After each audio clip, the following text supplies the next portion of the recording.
are, as how do we put this? We are advertising this as we've gone on the air because we are both trained professionals, right, Don? I don't know about that. That's way too much credit, man. Yeah, too much credit? Too That's much? too much. Way too much credit. Oh, okay. You know, I'm one of those people that just kind of just I have a system. It kind of works. It kind of works. There you go. I've advertised you in all of the places, all of the spots. Right. Yes. Trained professional. And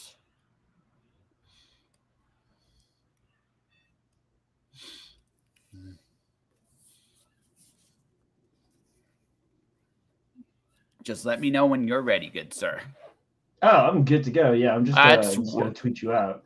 In the meantime, you guys can look at my color codes. Yeah. Markers. Yeah, he's got this. He's got a system, folks. I feel like I'm a little inadequate here for this task tonight, as we're both drawing. I am doing the daring, the challenging, the paper bag princess from Robert Munch's classic fictional fairy tale. It's actually my all-time.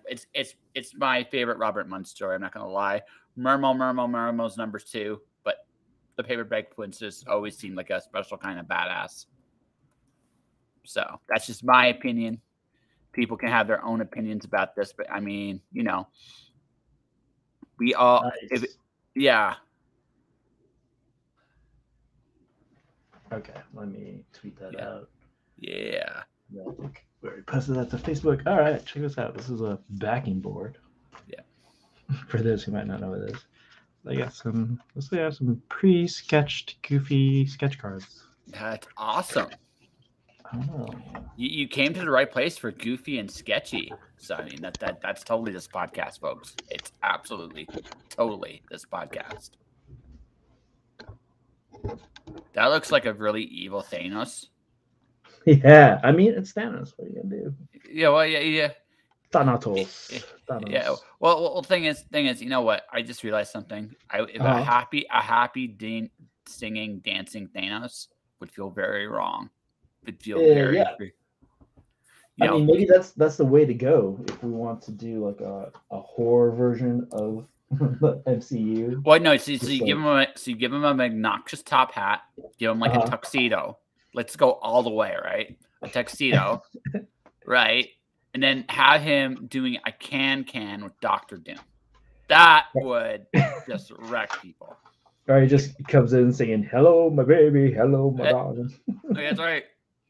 Hello, my baby. Hello, my doctor. Here is the little Doom. Let's go and dance on Zoom. And blah, blah, blah, blah, blah, blah. Because, you know, whatever. And really, who's going to tell Thanos to stop? Like, honestly, it's Thanos. Yeah. Like, please stop. Or, I mean, do you want the evil Thanos that snaps his fingers and makes you disappear? Or, we get Thanos in West Side Story. Where he just comes in snapping in the opening scene. Yeah, exactly. Just, you know, just go bang. Or, you know, dancing Thanos with a top hat. I mean, because no one would see that coming. Just, Thanos the musical. That's right. Yeah. You know, I never thought I'd open up a podcast with you talking about Thanos the musical. But upon reflection, it's a brilliant idea. We have to pitch that. Yeah. Yeah. Thanos the musical. Yeah. You know, killing the universe one song at a time. Oh my god, that would I think that would be hilarious. It's like have you watched Harley Quinn, the animated series? Yeah, I feel like it would be on like that level of ridiculousness. Well, see, I dig like that is okay. I am not cool, Don. I think we all know this. I don't watch much TV. I just finally watched the first episode of The Peacemaker with John Cena. You just got started? Yes. So it is a wonderfully hilarious. Tonight. So it's a wonderfully hilarious thing about how messed up a supervillain really is. Like. Also, I love the fact that Robert Patrick's his dad. I think that's hilarious. Oh yeah, right? I think it's amazing in that. That show's got jokes. It's wrong on like so many levels. It's so wrong. It's right, but also the fact that there is just like so much hair band music. I mean, they bring out I Hemlock saw. Rocks, which is just Yeah. like what? Well, that's Uh, because James Gunn has an interesting sense of humor with characters and personality. I yeah. like the fact that John Cena's like Peacemaker nearly died fighting a superhuman feral, whatever it was. He got out of prison to bang. She tried Oh to kill yeah. him. And it was all to pop music, 80s hair band pop music. That's what it was, Yes. right? It was great. I love Mhm. it. My wife was super into it. She's been getting superhero fatigue. Well, I see. I'm superhero movie fatigued. I Yeah, don't. that's where she's at too, Yeah, a little yeah. bit. Like seriously, for me, I mean, when Endgame came out, I was done, just done for a Oh while. man, you didn't enjoy Endgame? No, I enjoyed it, but I was also no. I enjoyed Endgame, Okay. but but you get the feeling like this was the feeling I got after Endgame. I got my story. Like I got my story, right? Yeah, yeah. So, do I want to jump into another story quickly? I see what And you're saying. yeah. Like, so Yeah, the it's like answer it's was too soon. yeah, that's it, right? I've taken my time away from the MCU because I also Yeah. realize this too. Like whether we like to acknowledge this or not, the MCU is very much now. Hmm. It's a machine, right? Now it's a fun machine, Yeah. but it's a machine. Yeah. But So you do want to get on and off the ride at times. Like there's certain things where I won't follow it all that much. And I yeah, get yeah, it. yeah, and that's where I'm at now. The Yeah. thing is, the thing about okay, so we're talking about like Peacemaker and Harley Quinn, which ironically aren't that really different in terms of the genre, which may say something about us as how messed up we are as people. But that I digress. That's not what I'm here to like. There's no commentary on that. I think the fact that we are a messed up species kind of speaks for itself. Yeah.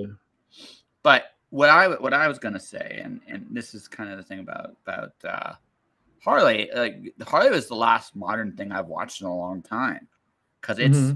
Hmm. silly, stupid shit. It's just Right? fun. Yeah. Yeah. It's totally just a fun little show. It's oddly human in the sense that it's really about a woman getting over a very, very, very terribly toxic relationship, Yeah. right? And finding true love in the process, which is Yeah. hey, that's cool. Like, you know what? You know, and I think my favorite thing about the whole thing is Poison Ivy's own denial about it at first is I think Hmm. hilariously awesome. Yeah, they play that well. Yeah. Like she's kind of swearing every time they wake up in bed together, but not really because she's enjoyed it every time. It's like, Yeah. okay. It's like, you know, Yeah, once is kind of hard to believe, but definitely twice, three times. Like, you know what, you like this a lot, and it's that's a okay. pattern of behavior. Yeah, Yeah. yeah. And for What's your those out there who don't enjoy Endgame, don't at me. I'm perfectly fine. If you don't like it, that is okay too. To each their own, I say. well? I think it paid off. I think it was a great payoff, and It that's the was only to reason. me. Yeah, Yeah. like I think that was the other reason why I could get away from it for a while Hmm. because I'm not like okay. So on one hand, Endgame is one of the most impressive payoffs ever. Just the sheer Yeah. amount of work and effort that took. Yeah. On The the other hand, callback on yeah, that level too. It's like yeah, wow. on just on so many levels, like I don't think people really understand how difficult that was to pull off. Yeah. That's a Right? lot of moving parts for sure. Yeah. So here's the thing, right? But it required me as a viewer to invest in no less than 20 movies. Yeah, it was a lot of movies. Yeah. So kind of where I'm at on this, and this is just maybe I'm thinking about this all the wrong way, but I don't really think so. It's the fact that I don't really want to do another 20 movies. Now, that doesn't mean I'll never watch a Marvel movie again. That because Yeah. I'm not right. But Yeah. I'm not sure I'm gonna watch another Avengers movie.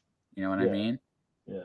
I've kind of hit that point with the if I don't ever see another Avengers movie, I'm actually okay with that. Now, Mhm. I do want to see the new Thor. That looks Yeah. really sweet.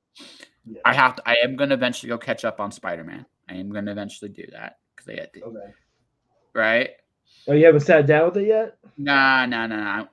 I'm gonna wait. I'm gonna probably wait another couple months before I make a point to go back and look at some of the stuff I missed. Okay. Some of it, Fair enough. not all of it. I think some of it's okay that I missed it. But yeah, like the Spider-Man multiverse stuff. I'm looking that sounds like a lot of fun. Mm-hmm. Let's play with that a little bit. Sure, why not? Like Yeah. I'll play. And I'm on when the next Guardians of the Galaxy movie comes out, I'll watch that. But I'm not really sure there's going to be too many other Marvel movies I'm going to just commit to at this point. I think at this point, I'm going to kind of pick and choose a couple favorites. Yeah. And then that's it. That's all I'm going to do. I think I don't want, again, no knock to anybody, by the way, that wants to go on another ride like the first Avengers trilogy. I get it. I really, really do. But I've done that ride once. I want to do other things. That's just maybe that makes me like an unsatisfied brat, and I'm okay with that. You know what I mean? Yeah. You want to explore the rest of the park that you bought a ticket to. You don't want to just sit on the first ride. Yeah, exactly. And that's it. That's all it is. It's not a knock. And don't get me wrong, I'm going to go back and enjoy some of the rides I didn't go on. You know what I mean? Yeah. But I'm going to I'm going to have some real fun just enjoying the books I enjoyed, enjoying the stuff I really, really like, and not worry about whether it has any ties to the next epic crossover. I find my movie watching and now has become very much like my comic books collecting. What shit seems fun, and don't worry about the rest. You know what I mean? Yeah. I haven't even had time, man. My comic book collecting nowadays is, does that have a cool cover? I'm just gonna buy it. That's cool. That's where I'm at. I'm at. Does it look interesting? I'm gonna pick up the first few issues and hopefully get a chance to sit down and read. The only book that I've read recently, got a few issues into. I've read Little Monsters because that's my dude Dustin Nguyen, but also The Good Asian. That sounds awesome. If you guys haven't heard of Good Asian, it's fantastic. It's Pornsak. I hope I pronounced his last name correctly. Pichetshote. If you're a fan of like the movie Chinatown, imagine Chinatown but with more Asian people. Even more That would be my pitch for that comic. Okay. It's fantastic. All right. Well, it's a really good book. So right now, these are my comics. I'm behind Harley Quinn. Okay. Because Stephanie Phillips and Riley Rossmo, I'm fans of both. Riley Rossmo's art is insane on that. It looks so good. No. I've known Riley since before he broke into the industry. Okay. So I've known him for a very long time. So so I always support his books. So I always get whatever he's doing. I always tend to get, as a general rule of thumb. The only things I don't have are ironically the most valuable stuff, which is his death metal work, which is when he debuted the Batman Who Laughs and that stuff. But honestly, it's not a knock to Riley. It's just a knock to. I just really hated the Batman Who Laughs. I'm just being very honest about that. I thought it was a very boring concept. Oh no, I bought it. Haven't read it yet. No spoilers. Yeah. I'm just kidding. No. It's just yeah. Like so. That's the only Riley thing I really don't have. I have all his work from Green Wave. Yeah. I have his proof with like stuff from the beginning. Like I've been a fan, and Stephanie Phillips has been my favorite. Like I've seen her independent stuff. She's also been on my show, so it's like okay, 2 creators I can support. Okay, cool. Number 1. That's awesome. Yeah, right. I mean, again, we all have our likes and so. Green Lantern, because I read Green Lantern since I was 8. The mini just came to an end. The 12-issue thing. My opinion about the Green Lantern is still the same. The real money in Green Lantern is John Stewart and has been for a very long time. right? Just make him the main character for crying out loud. That's You know, me. I haven't read Green Lantern, but I do get the general sense because I feel like his popularity has been surging like the last 10 years, and people are He's the about John Stewart. You know what I mean? well, And he's the money.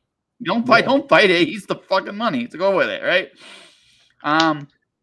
Then there's Teenage Mutant Ninja Turtles, the current run, because I am a big giant ass Ninja Turtles fan.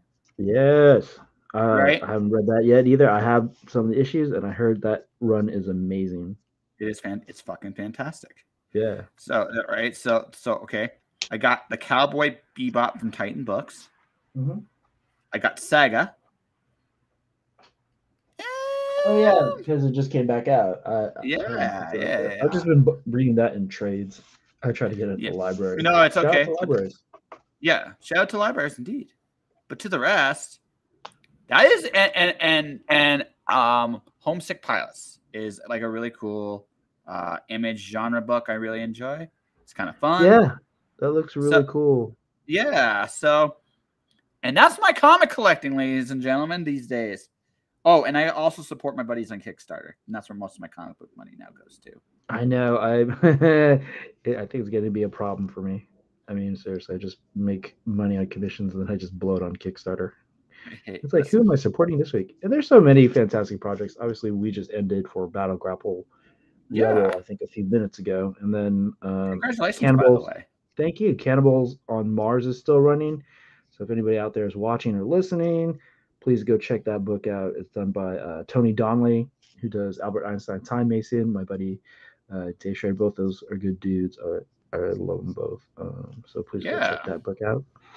And Ray Anthony Height does the variant cover. And if you back the physical copy, you'll also get a movie poster homage print by me. And hopefully somebody figures out what it's an homage of. Is it Rocky 4?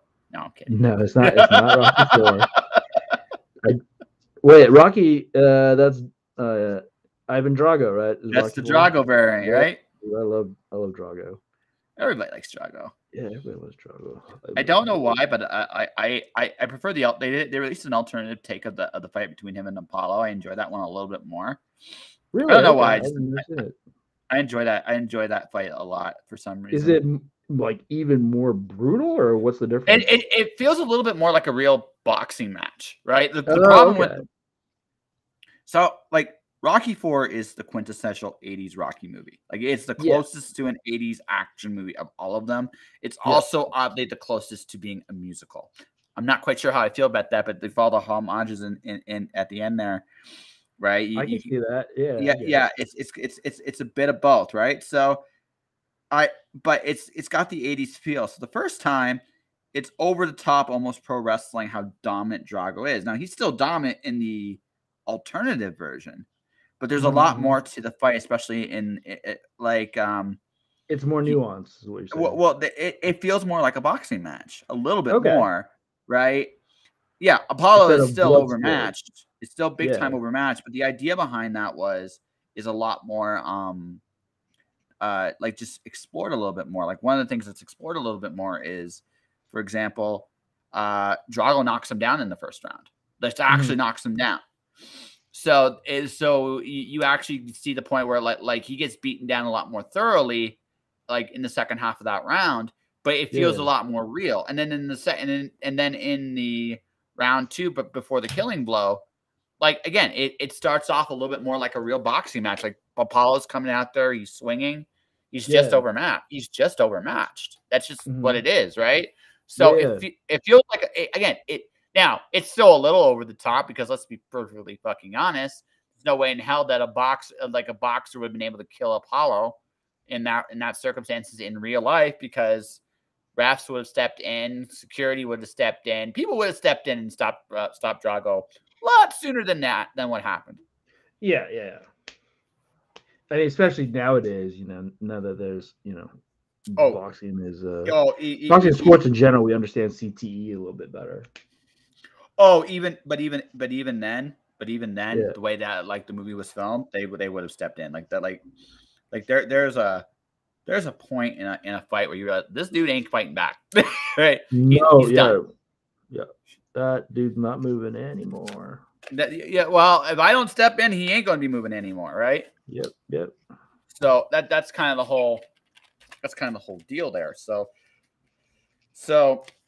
on that note, it's like when you watch that, but again, it feels a lot realer without actually. It feels at least a little realer. It feels like it's a little bit more plausible that this is how that worked out, and it also makes Rocky a little bit more human. It makes Apollo a little bit human, right? Because Apollo goes, "You don't stop this fight," and then my favorite line in the new version is, "Don't do this to me." That's what Rocky's saying to him, and Apollo's response is, "I'm doing this for me."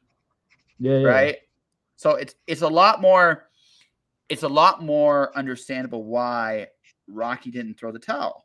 Yeah. Because that feels like it actually sets up the Creed series better too. Like that was your memory of it. You know what I mean?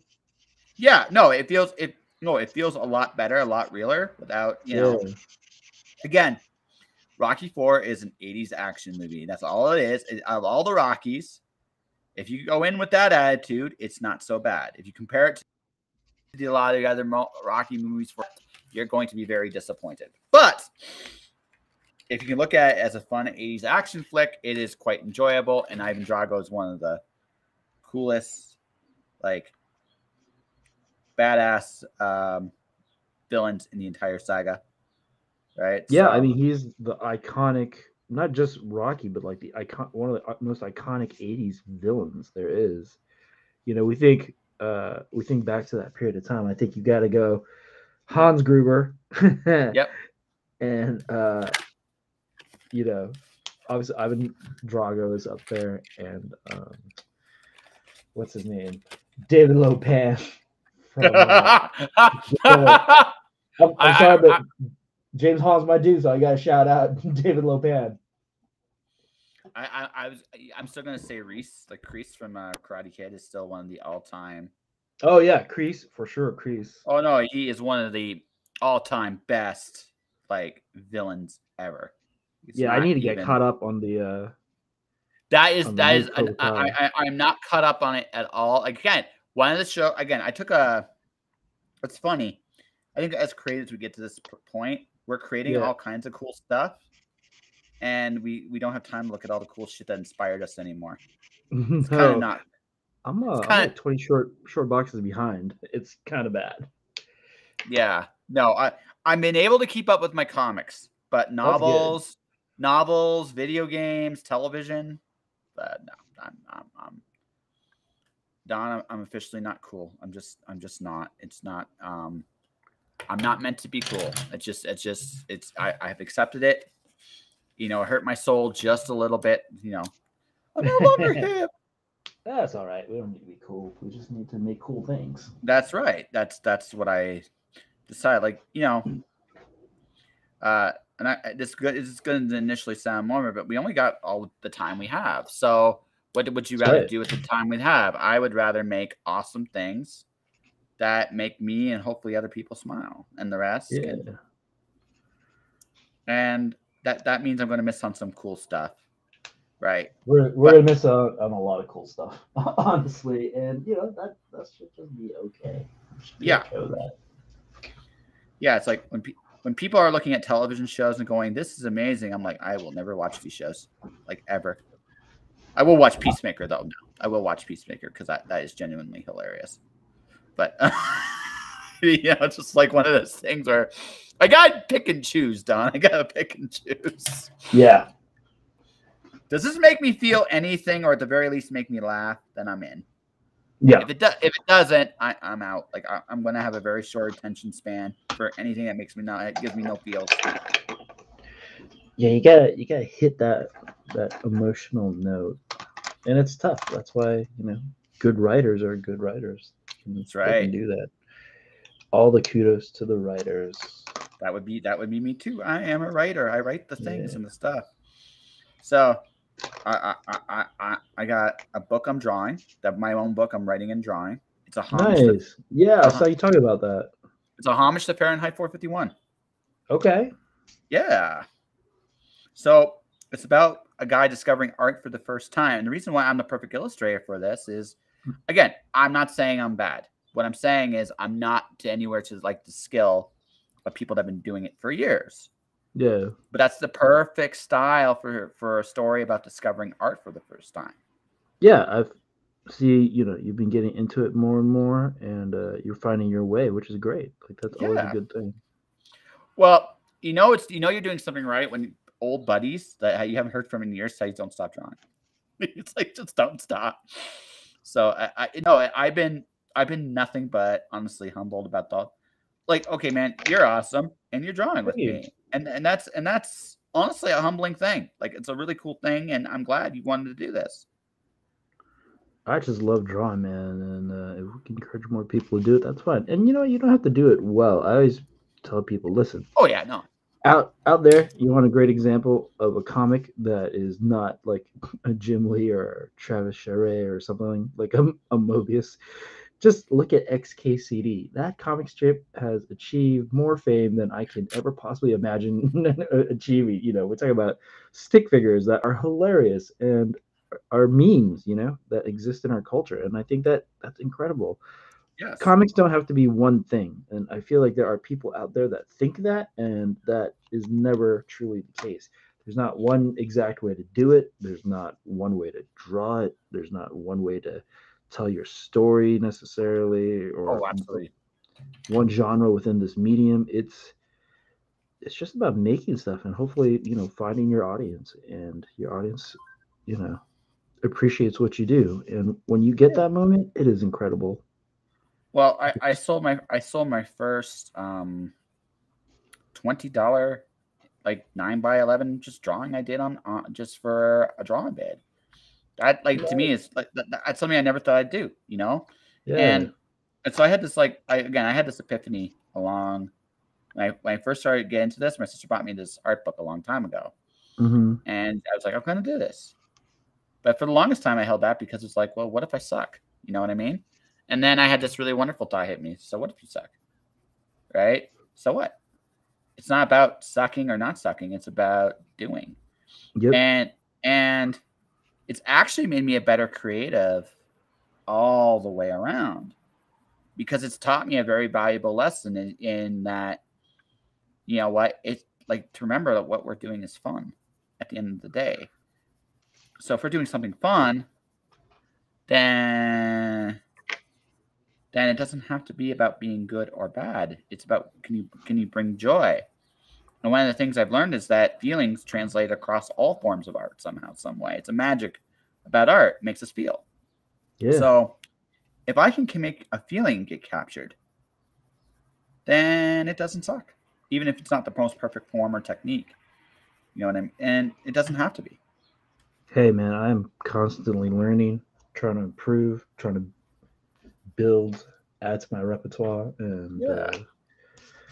you know, that as long as you're willing to put in the work, do the Yep. work, practice, I think, Oh, absolutely. kudos to you. That is the name of the game. So, as I've nearly done my first take on the paper bag princess, I'm actually really happy with how this has turned out so far. Nice. Yeah, because it feels very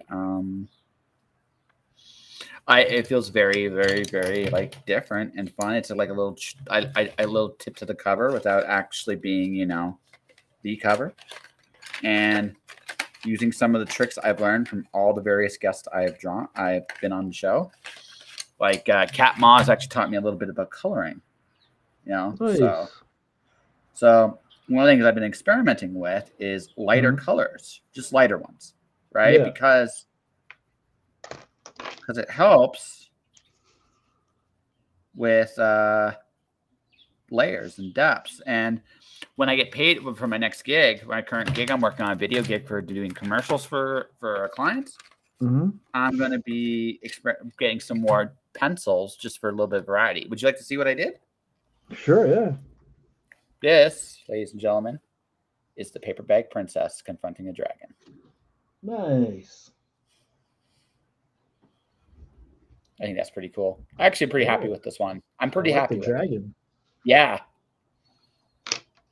He's a little punch drunk and happy to see her. She's not so happy to see him, but you know, so that's all good.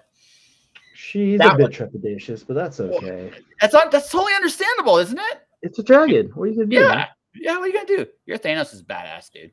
Thank you. Yeah, like I said, you know, like I said, but the next time, like you know, sketch card Thanos, top hat, all about the top hat and the tuxedo. Yeah, I don't think Upper Deck is gonna allow that, but I might test it out if my set is ever big enough. Just throw it out there, be like, yeah, check it out. Well, see, What do here's you the guys- thing. what do It you guys might think be about this? it might be like have you ever had it from a company give you like what I would call a hilarious no? It's like no, but they're laughing at it at the same time. It's like we can't do this, but this was funny. Like we're not even mad at you. It's just funny. Yeah. Yeah. Right. They have Yeah. to say no because again, you get it. They're protecting their intellectual property, but it's one of those situations where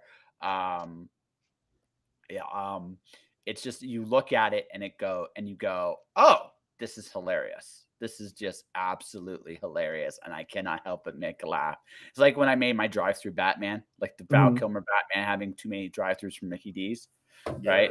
Yes. That bastard Batman is awesome, right? And by the way, I would totally pop if they did a fat bastard Batman. I think that would be like the greatest comic ever. Yeah, you might as well have. You can, yeah, exactly. My big belly, come here. I need more drive-through. Batman, you may have a problem. Shut up, Batman. Give me my quarter mac and cheese. Yeah. Because I mean, Robert, you look like a baby. I'd watch that. No lie. Yeah, no, yeah. It would be a car wreck you'd root for one episode. Now I don't know if you could do a full series of it, but as a one shot, people would buy. It's like I'm in. You know what? It's just one. Let's see what happens. Right? Yeah, I mean, you need to know where that ride goes. This is a car crash. I don't know what the heck. This is a car crash. I want to see how the car crash works. Right? Yeah. Who paid for this and how long is this running for? And where can we get it? Yeah, that's right. Well, wait a minute. Like who created this? Oh, the same guy who created Invader Zim. I would totally pop. Because that would be. Yeah, I'm not gonna hit on that. Yeah.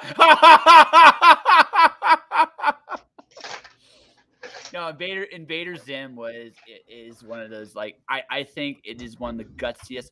I'm not gonna say it's always good, but I will give him this. He tries all kinds of stuff.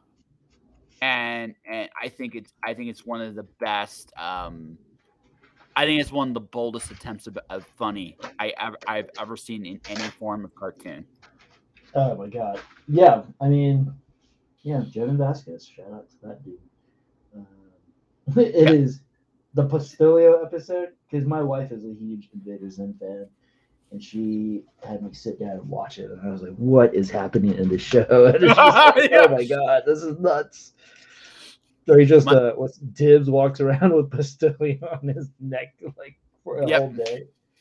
So well, good. I personally, I still love the Doom song. I actually did a D&D campaign where I played Jir because like someone like him, just no attention span and just go off the deep end.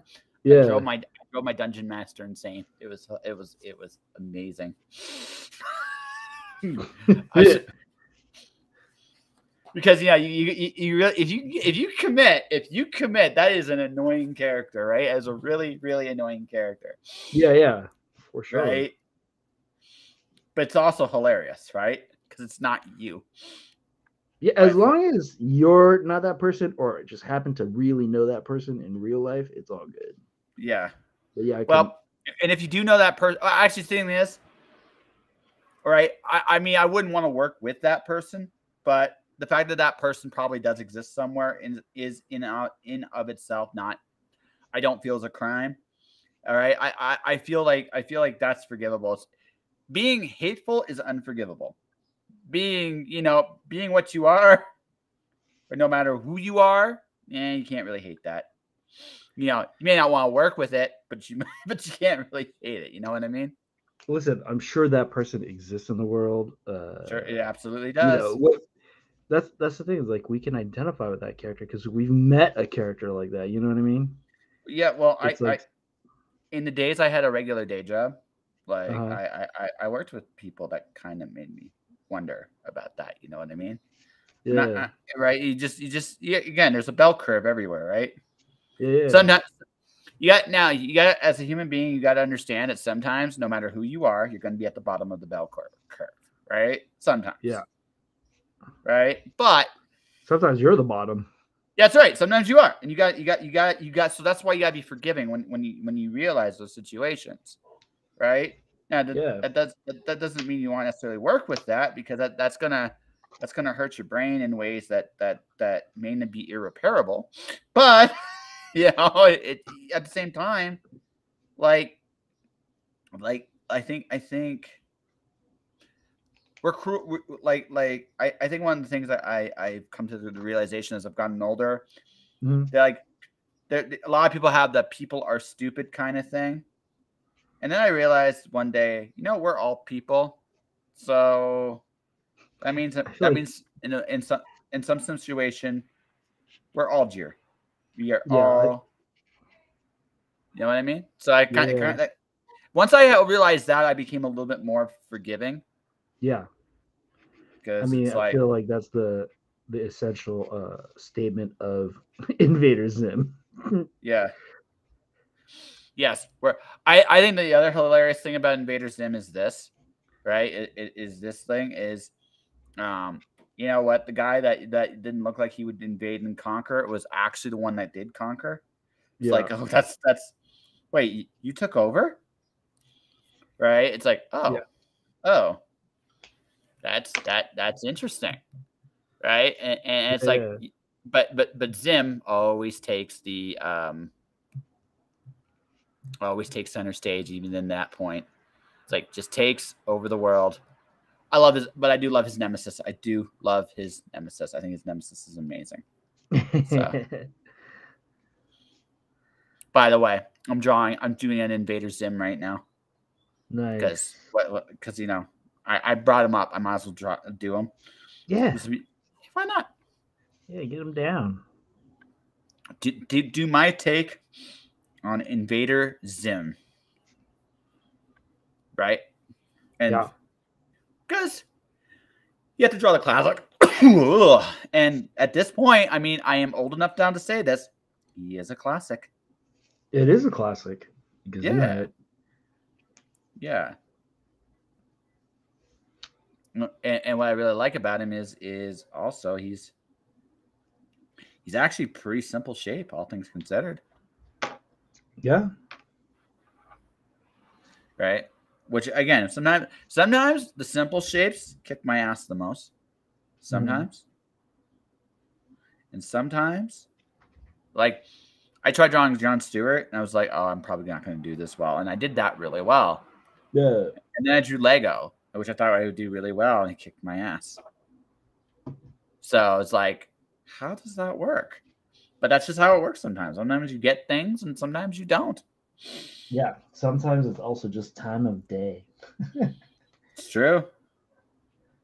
True. Sometimes it is. I've been learning this. So you've been making lots of So have you ever written your own comics as well, just to let people out there? Yeah, so Pablo the Grill is my own creation, and that is completely done by me. Was it soup to nuts? They say. So I did the pencils, the inks, the lettering, and the coloring for Pablo the Gorilla. And Pablo the Gorilla #2 is what I'm currently working on right now. In addition to getting ready for cons, ramping up for a Kickstarter again in June for retro. Uh, which hopefully the website will come up soon, but the website address, if anybody's interested, is going to be whoisretro.com. And we're super excited about that project. I'm working with my buddy Aaron Lindenthaler on that. We did it as a short film, or rather, he put together storyboards because he originally wanted me to help him out with storyboards, and so I did storyboards for him, and he asked me for finalized storyboards, which is an unusual request. Usually, we just do pen at most, but usually it's just pencils. You rough out the storyboard just to get an idea of what kind of shot you want. Yeah. But yeah, he was like, "Hey, can you finalize these?" So then I finalized them for him, and then he took them and created a motion comic out of it and submitted it to a film festival, a really well-known older film festival out here in LA called Dances with Film. We got in in Sweet. 2019, and then his friend Rena Wilson, who's Carl from Mike and Molly, and he's Retta's husband in Good Girls. He was like, he liked it and was so excited about that. He was like, I want to be this character. Let's do this. And they just finished the short last year, and I saw it pre special effects, and it looks amazing. So we're super excited about That that is portion of it. awesome. And the comic, so it's a 27-page story. I've already colored and lettered 10 of those pages because we sent it out for pitch. So the rest, which is 16 pages, are currently being worked on by Ellie Wright, who does Immortal Red Sonja and a bunch of other like Dynamite, IDW, and Boom Books and DC. She's worked for everybody. She's amazing. And then Jerome Gagnon of Orange Cone Press with Travis Gibb. I don't know if you guys all hang out, but I'm sure you're familiar with him. He's going to be lettering for us. So we're excited to bring the project to light as a comic and hopefully as I believe it's going to be a 6-issue series is what Aaron has planned out for it. And he's super excited. He's kind of working like a madman. He's got that going. He's also adapting it for live action for a longer feature or series, but also he really wants to concentrate on building out the comic book world and then doing a novel adaptation as well. But he's super excited about the comic part. He's been wanting to do a comic for a while, and he has ideas that just keep getting brought up. So I'm glad to see that he is out there thinking about the medium and what we can accomplish with it. Sweet. Sounds like you got a lot on your plate. Yeah, cool. Yeah, always trying. We'll see how it goes. But yeah, Battle Grapple Rebel is going to get made in color. So thank you everybody who backed that project. If you're curious about what it is, just go visit battlegrapplerebel.com and check it out. I don't know if they're doing a backer kit for people who might be considering late pledges, but if so, please go check the project out because I think it's fantastic. Michael Tanner has written an amazing story, which combines his technical knowledge of wrestling plus his love of sci-fi, and I think it's just a fantastic hero's journey story at its core. Well, that's the thing. Like good professional wrestling has that hero's journey quality to it. It always does. Always does. Right? You need a good villain. Like professional wrestling and comic books are pretty much they're the same family. Like seriously, the only big difference is I think that superheroes don't have finishing moves. Yeah, well, is that true? I feel like some of them do. Not does Invincible? I feel like Invincible has a finishing move. Some like some of them do, but yeah, some of them do. Some of them do, but it's not a universal thing. No, definitely not universal.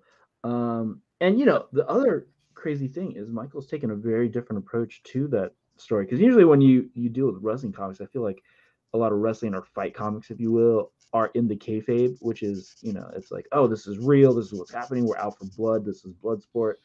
And here we're actually doing the idea of just it as sports entertainment. So we are looking at we're peeling back the curtains, if you will, and revealing that story of the journey. And it's basically about a guy who's like that blue collar like work ethic character who's just trying to come up in this business that he's so passionate about and he loves so much, and he just wants to be a part of it. And I feel like you and I can definitely identify with that, being in comics and trying to be a part of what we love and do the thing that we love and create in the field that we love. Oh yeah. And I feel like almost anybody can identify with that story if they're doing something that is their passion. And we a lot of us have encountered that, right? We've been told no, it's not worth it.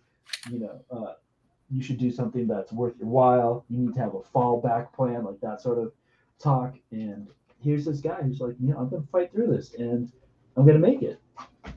And in a way, I feel like that's super commendable. Like that takes guts to like put yourself out there like that. Well, here's the thing: what I've learned in this life, in the short time I've been alive. I've been here 40 years. Mm-hmm. And one of the things I've learned in this life is that there truly is no guarantees. There's no such thing as a safe plan. There's no such thing as a guarantee. Nothing's guaranteed in this life. Nothing is guaranteed. Exactly. Right. So, like, if you feel like this strong desire to do something, you should, because frankly, you might. Okay, say the worst case happens. Okay, because one thing that we can't control in this life is where the journey takes us. It can take us into many, many interesting places. But what we can do, and what I've learned in this life is, can I eliminate me getting in the way of the opportunity in front of me by just doing the thing? Because if I do that, although I make what I want, sometimes I get something better, right? That's essentially my entire time in comics. Yeah. Yeah. It's the art of doing, right? It's the art of doing. And then when you do it, right? And when you do it, things happen. Now, like my plan is my next 3 books are going to be on Kickstarter. One of them is going to be an epic poetry book with illustrations. One's going to be my graphic novel. And another one's going to be like a Darwin Cook-esque Parker novel series. That's amazing. That may not work. None of that shit may work. You know what I mean? None of it might. You never know if something is going to land. Even if it's the greatest idea, it's so hard to get eyes on something, Yeah. And anytime somebody sees something that I do or supports it, I'm just so thankful. It's like, oh my God, you're stopping by my table to check this out. Oh my God, you like are supporting this Kickstarter that I'm a part of. So, it's like, I think we forget and sometimes gloss over or just, take for granted opportunities that are afforded to us. And I feel like I've been super lucky and super fortunate to be doing what I'm doing and to have people come by and pick up commissions and support. And I really appreciate that. I try to fulfill that, which reminds me I have a few commissions on my table that I need to get to as well. Shout out to my buddy Adam for supporting. I'll get to your stuff, bud. But that's one of those things, and it's hard being a creative because your family's always like, oh, you need to fall back, but you also need to understand where your strength lies and where your skill lies. And absolutely, like I said, find your audience. If you can find your audience and they're out there somewhere, then that's one of the best feelings. And hopefully they will pontificate on your behalf and soapbox for you and stump for your project. So, would you like to see my Invader Zim little thing here? Yeah, let's see what you got. Let's see what we got here. You're gonna knock out a Gur too? I did. Oh, you did? Yeah, let's see it. Yes. There you go. Invader. Well, as you can see, Zim's not like he's hurt a lot in the last little bit. Doom. My wife and I will sing that too. Sometimes. Like, the Doom song, right? It's just one of those things where you watch Sim's like, oh my God, you heard that for nonstop for months in a ship with nowhere to go. That would break most people. It would just absolutely break, right?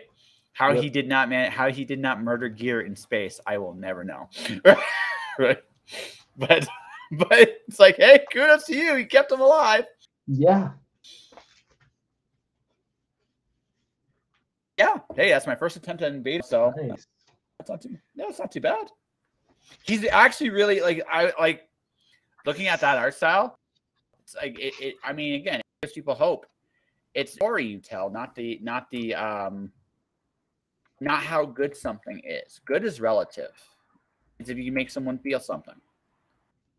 Yeah. Right.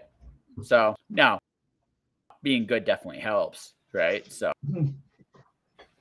But you know, that but it again, is. it's subjective. You know, Oh yeah. what may be good figuratively, like like Oh yeah. that's one of those things. Like in art critique, they do not enjoy. There's a period where the figurative was looked down upon, and everybody went abstract, um, and that was essentially what postmodernism was. And then moving on to the postmodernism, it's like now anything goes. It's the market is subjective. It's basically just find out what you like. an epiphany in writing. Maybe you had a similar epiphany. It really doesn't matter what's cool right now. What matters is what I'm doing. I don't have to work right, and I don't say that with a form of disrespect. I say it in the sense that you know what, trying to keep up with the Joneses. When you're always trying to keep up with the Joneses, you're always behind. Right? Yeah. It's better to figure out what works for you, whatever that is. Right? What serves you, and whatever serves you best. Like, okay, again, Kickstarter. Why am I going on Kickstarter? Because to me, I feel like just in general, prose writers aren't there. I think there's a lot of cool things you can do with Kickstarter you can't do anywhere else. So why not try and see if I can find an audience there? Right? Also, I mean, maybe this is a bit of an ego thing on my end, but I know a lot of people that know what I'm doing. Why not show them something cool? Like I built an audience, right? So I mean, I might as well take advantage of that just a little bit. And do I really care? Do I really care about awards or being recognized from like a literary perspective? And the answer is I do not. I care about reaching readers wherever they are. If I get an award, cool, but I don't need it. If that makes sense. I don't necessarily want the award, but I think it would be nice to be nominated for an award. Oh, I've been nominated for one story I've written. I've been this podcast has won an award too, so I've gotten it. So I mean, So I say that of already accomplishing it, right? And I say it's cool. Like it's always cool to be recognized by your peers. But you know what? Somebody telling me like your stuff is good, like just somebody from nowhere. There's no high like that. You know what I mean? There's nothing even close to that. Yeah. For me, it's also, it depends on who that person is. I always like to say that everybody's got opinions, but not everybody's opinions count. And by that, I mean, there are plenty of people who will sound off on your work. But at the end of the day, are they people that you respect? And that's ultimately the question. It's like if you receive just that little bit of kindness from somebody that you respect and they like what you're doing, that means so much more than just whoever is a rando typing online. I could care less about. So no. So I had an epiphany about the person that just digs on me for no reason. This is what I've realized. I can make the most money from that guy. I had so this goes something like Howard Stern in his heyday, and not to get too right in his heyday. The people that listened to his show the most hated him. Not the people they didn't love him; they hated him. But they listened to him for the same reason that people liked. They didn't know what they were going to say next. Yeah. I think that's why they call him Shock Jock. Yeah, that's right. He was the original Shock Jock, and he figured out polarization before anybody else did. Yeah. And what he figured was that the people that dislike you actually invest in you more than the people that like you, right? If they really dislike you. So if they're disliking you enough to make a comment, then maybe as an artist, maybe this might sound a little addictive. How can I make money off this person who took time out of the day to tell me I suck? I feel like and that might seem like no, because it makes sense, right? It's there. You can't fight it. You can't really fight it, right? Honestly, or I mean, not letting it impact your work ready to go. That's important. You got to have a thick skin in this industry, right? someone not liking your work and giving you an honest criticism about it, though, that hurts. But I tell you that because at the very least, if the criticism's legit, you can learn from it, right? Even if you absolutely hate what they're saying. Legit. Yeah. If it's foundational, then that's completely different. If it's just somebody hating on you for the sake of hatred, that's something else. No, that is thing. So I said, just go to the next level, see if I can make money off these people. Because why not? They've taken this effort to tell me I suck, right? So okay, I'll tell you what. You buy something from me, I'll get better. How does that sound? Right? If I can figure out a way to, yeah, it's a good plan, right? Yeah, if you can flip it, why not? You know, yeah, exactly. No, but I mean, going like legitimately, like praise from people. So I drew a Cassie Cage, and it was probably the best thing I've drawn up to this point. Although I'm actually really happy with what I drew tonight. Princess was pretty badass, and Invader Zim is, I think I did a pretty good job, all things considered. Pretty proud of what I did tonight, right? Pretty proud of what I did tonight. So, but what it comes right down to, right, is, you know, when you get stuck. I had a buddy I've known for like 15 years. He goes on my Facebook, dude, that's amazing. Don't ever stop drawing. That is an awesome compliment, right?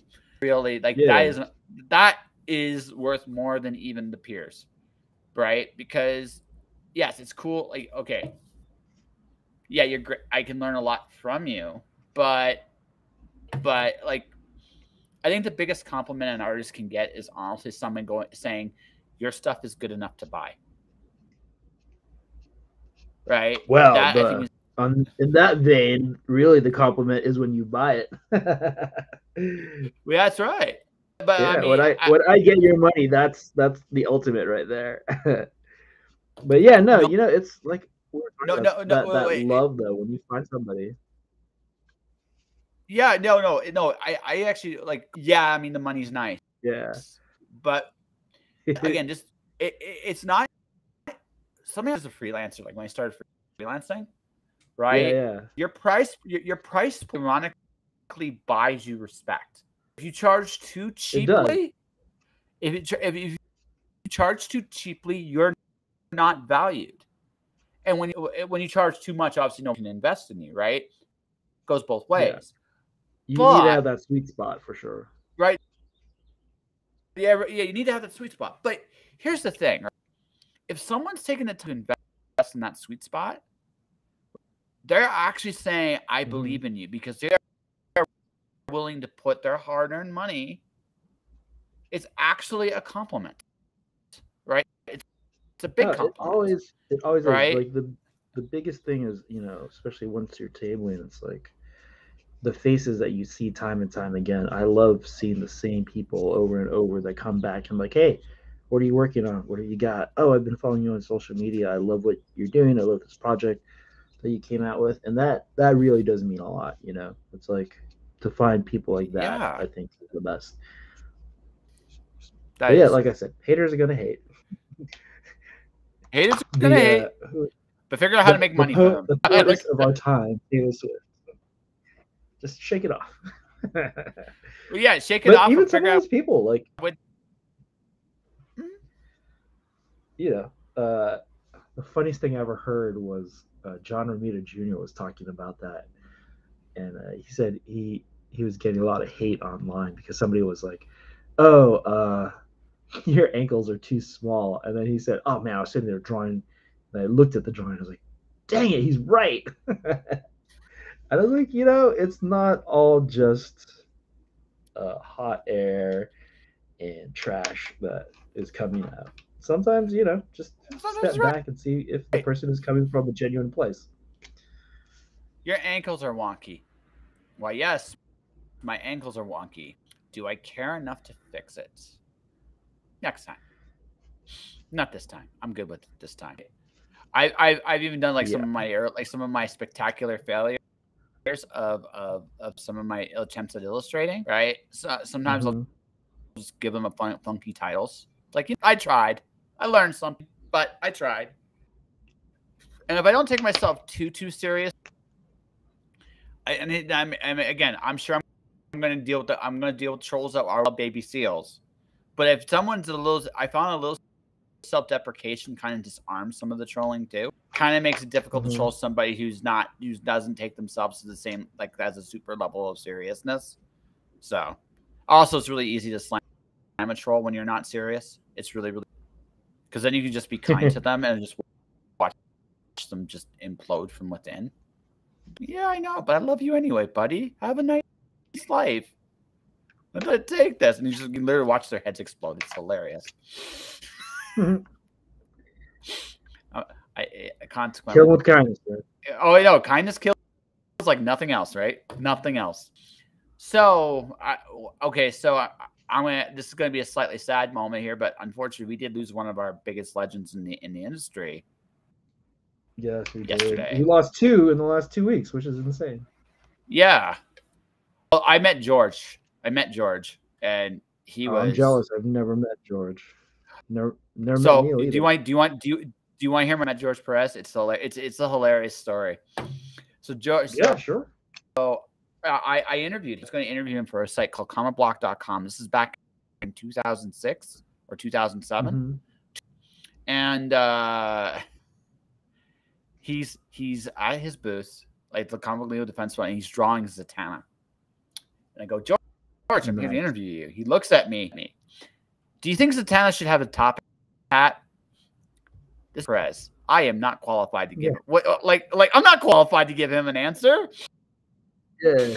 Like George, I think she should have a top hat. It's like, no, now after that next minute of the story, I understand the correct answer I should have given him. Right. Or it's like, no, George, I'd have to be the biggest asshole in the world to say that. So I said very neutral. What do you think, George? Right?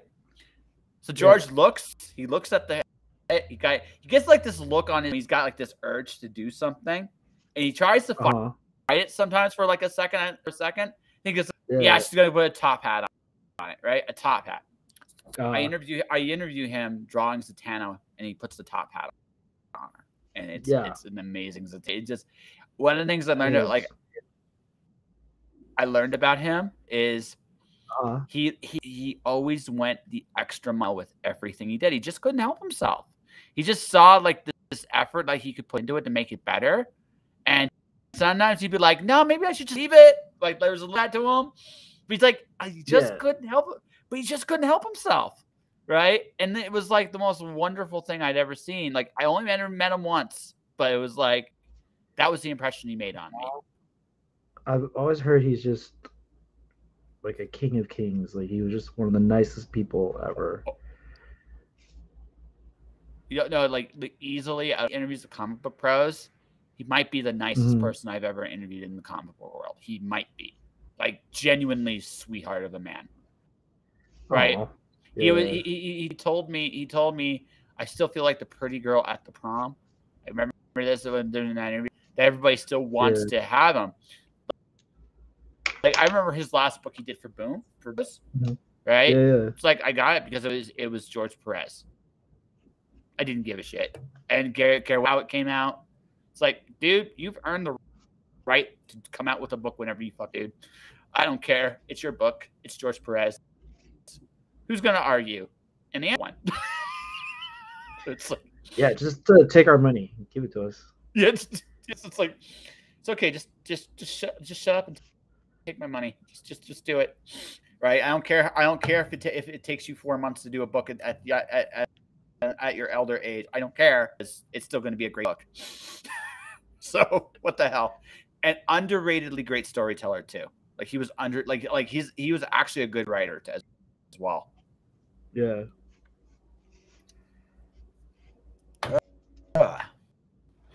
So I guess I'm going to ask here's my question as you draw this very, very, very happy gentleman right here, as I can tell, is so like you got into comics. Was there like a book that made you say, yes, I got to get into comics? It's every comic. It's every comic. So what was your first comic? So what was your first one? What was your first? Yeah, I've told the story a few times, but essentially it started in the library. So, I cannot emphasize this enough. If you're a poor kid, you don't have a ton of money, just go to the library. And I just recently found this out. If you go to a library, uh, I talked to a librarian. I'm like, how do you guys buy such great comics? And they're like, oh, we usually buy whatever's nominated for the Eisners, and then it's up to the staff that's buying to curate the rest. And if you find the right library, that buyer will buy some of the most incredible books. So yeah, I fell in love with comics when I was a little kid. I grew up in the '80s watching stuff in syndication, like Batman '66 was in syndication.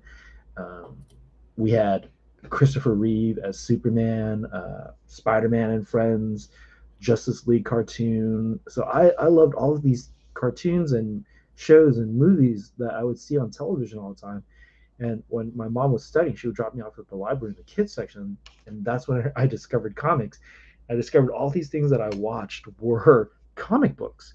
Like I didn't know they were comics. I didn't know what a comic book was. I just was like, wait, there are books where like there's more stories with these characters, Yeah. and that was it. I was like, I'm done. This is amazing. I'm just gonna stay at the library for hours. And so I read like a compendium of all the Orphan Annies put together, a bunch of original detective comics from that Bill Finger, Bob Kane era. Fell in Yes. love with that, and then at the same time, there was boxes where had the monthly subscriptions, and in those boxes were super worn copies of comics at the time. And so I discovered Walt Simonson on Thor, which blew my mind. Like Walt's artwork has always been so frenetic and like full of energy, and that's just the line work that he brings. And then to see I think it was Man of Steel had come out at that time. George Byrne was doing Man of Steel, and I was like, oh my god, this is Christopher Reeve on the page. This is Superman. This is what Superman is. This is amazing. And Yep. also in that same box was his run of X-Men. So they had a few of those left, with the covers falling off and things Yeah. covers completely folded. But the fun stuff, you But got into like yeah, you were in arguably the best era of comics. I would yeah. argue. So Yeah. that was like when I was 5 or 6 ish, and then I grew up in the '90s too. So that was when I started becoming a teenager, and so I walked into a comic book shop, going, "Oh, like, what do you guys have that's cool?" And the clerk was like, "Do you like Spider Man?" I'm like, "I love Spider Man." And she's like, "You need to check out Todd McFarlane." And I just was like, "What is this? Like, what? How does this guy draw Spider Man like this?" And so yeah, it was that how he did the Hulk, and then I got into X Men, Jim Lee and Chris Claremont's run of X Men. So all the Image founders, I grew up in the Image era essentially of like just loving all the Image founders and thinking like what they were doing was just like the most amazing work. So yeah, that's the stuff I grew up with. I also discovered, because you read the old detective comics and like the old Batman comics, it was never that serious. And then I discovered Dark Knight Returns, and that blew my mind. So I That was book's probably like 11 or 12 ish, and read Dark Knight Returns and read Watchmen because that was on the SAT PSAT books list for vocabulary books. And yeah, I was just like, oh my god, this is like the most insane stuff. so 1987 were very influential years for you because you're picking all like the really good from that era, the Image Yeah, stuff in the '90s. So yeah, yeah, I was a Valiant guy more than an Image guy, but I still like they're still obviously shit, right? So, yeah, um, yeah. but that was my trip. Uh, I'm like I said, most of the stuff I like now are remnants I liked when I was a kid, right? Mm-hmm. So, I'm okay with that. I like nostalgia trip now when I go to like the current, but Yeah, or I go to the Kickstarter. If I want actually to get the best comics today, they're probably on yeah. Kickstarter. To be honest with you, so I mean, it's um, always been about or indies, right? yeah. Well, no, well, I think this is what I think has happened. That publishing in general, not just in comics, but in has decentralized. Mm-hmm. right? It's just totally decentralized. Like my Kickstarter options as a writer, I could go down a traditional publishing route. I'm thinking about that. It's like if the bigger audience I establish for myself, the more to have when I deal with these bigger companies. Right? Yeah. There's a business end to it, but also stories I want and not worry about, stepping away, and I can experiment and find my voice and explore an environment. And so what's happening is when you let creators be bold, like sure there's some stinkers here and there, but by and large people are getting to tell the stories they will. And because of how Kickstarter works, you can find audiences for everything now. Yeah. Right? So that's a very. And you're always gonna have a clunker. Oh, sorry. Oh. No. Like you could be a Remender, you can be a Bendis, you could be Kelsey the Conic, like you could be whomever, and every now and then you're gonna have one. Like that's people need to understand. Not everything is gonna be a hit, but it's the consistency of putting stuff out that people enjoy. I think that's like one of the most important things. Just do it and do it consistently. One of my favorite comic creators of all time is. Right? Oh, shout out to Peter David. Yeah. When you were getting into comics, he did that awesome, Incredible Hulk run. When I finally read Peter. Yeah. Yes. That's my favorite Hulk, man. And that run's amazing. We got Smart Hulk. Yeah, so good. Yeah, so we got Smart Hulk from Peter David. Now it went all the way to like the early 90s. Then he did my favorite version of Aquaman. Like he did my favorite version of it. And then he's done all kinds of books. Some of them people don't. And every once in a while, I'll find like one of my favorite actually of Peter David's whole runs is actually a book called Spy Boy. He did course. Really good. Okay. It's a really cool book. I discovered it 2 years after it was canceled. Which is it was like, brutal, right? But I found them, right? I just found this really cool run. And it was just like, wait, Peter David and Pop Mon did the art. It was like, and it's for Dark Horse. Really good book. It was a really, really good book. But now, have you told him this? Yeah. Have you met him? Oh no. So he told me it was 2 years too late on Twitter because that's funny. No, because I mentioned it like this book, and he responded. It's like, yeah, it was. Hey, Dark Horse didn't promote it well because I really right because it was a fun book. Like, but I think it's just done all in comics. Another guy that's really good for that is John Ostrander. Like a lot of people like his super bigger fan of his Hawk World. Okay. I love his Hawk World run. I think his take on the Hawks was decades ahead of where it was. No disrespect to Jeff Johns, but I think Carter and Ostrander made them was much more interesting than the classic motif. That's just my opinion, right? Right. So you have this run, you have these people that are like, again, and there's a lot of people like this in the industry of just great stuff. Another guy, I think a guy today that I'm always a fan of, I always love looking at is Terry Moore. I think Terry Moore does. Fantastic. Oh no, he's phenomenal, right? He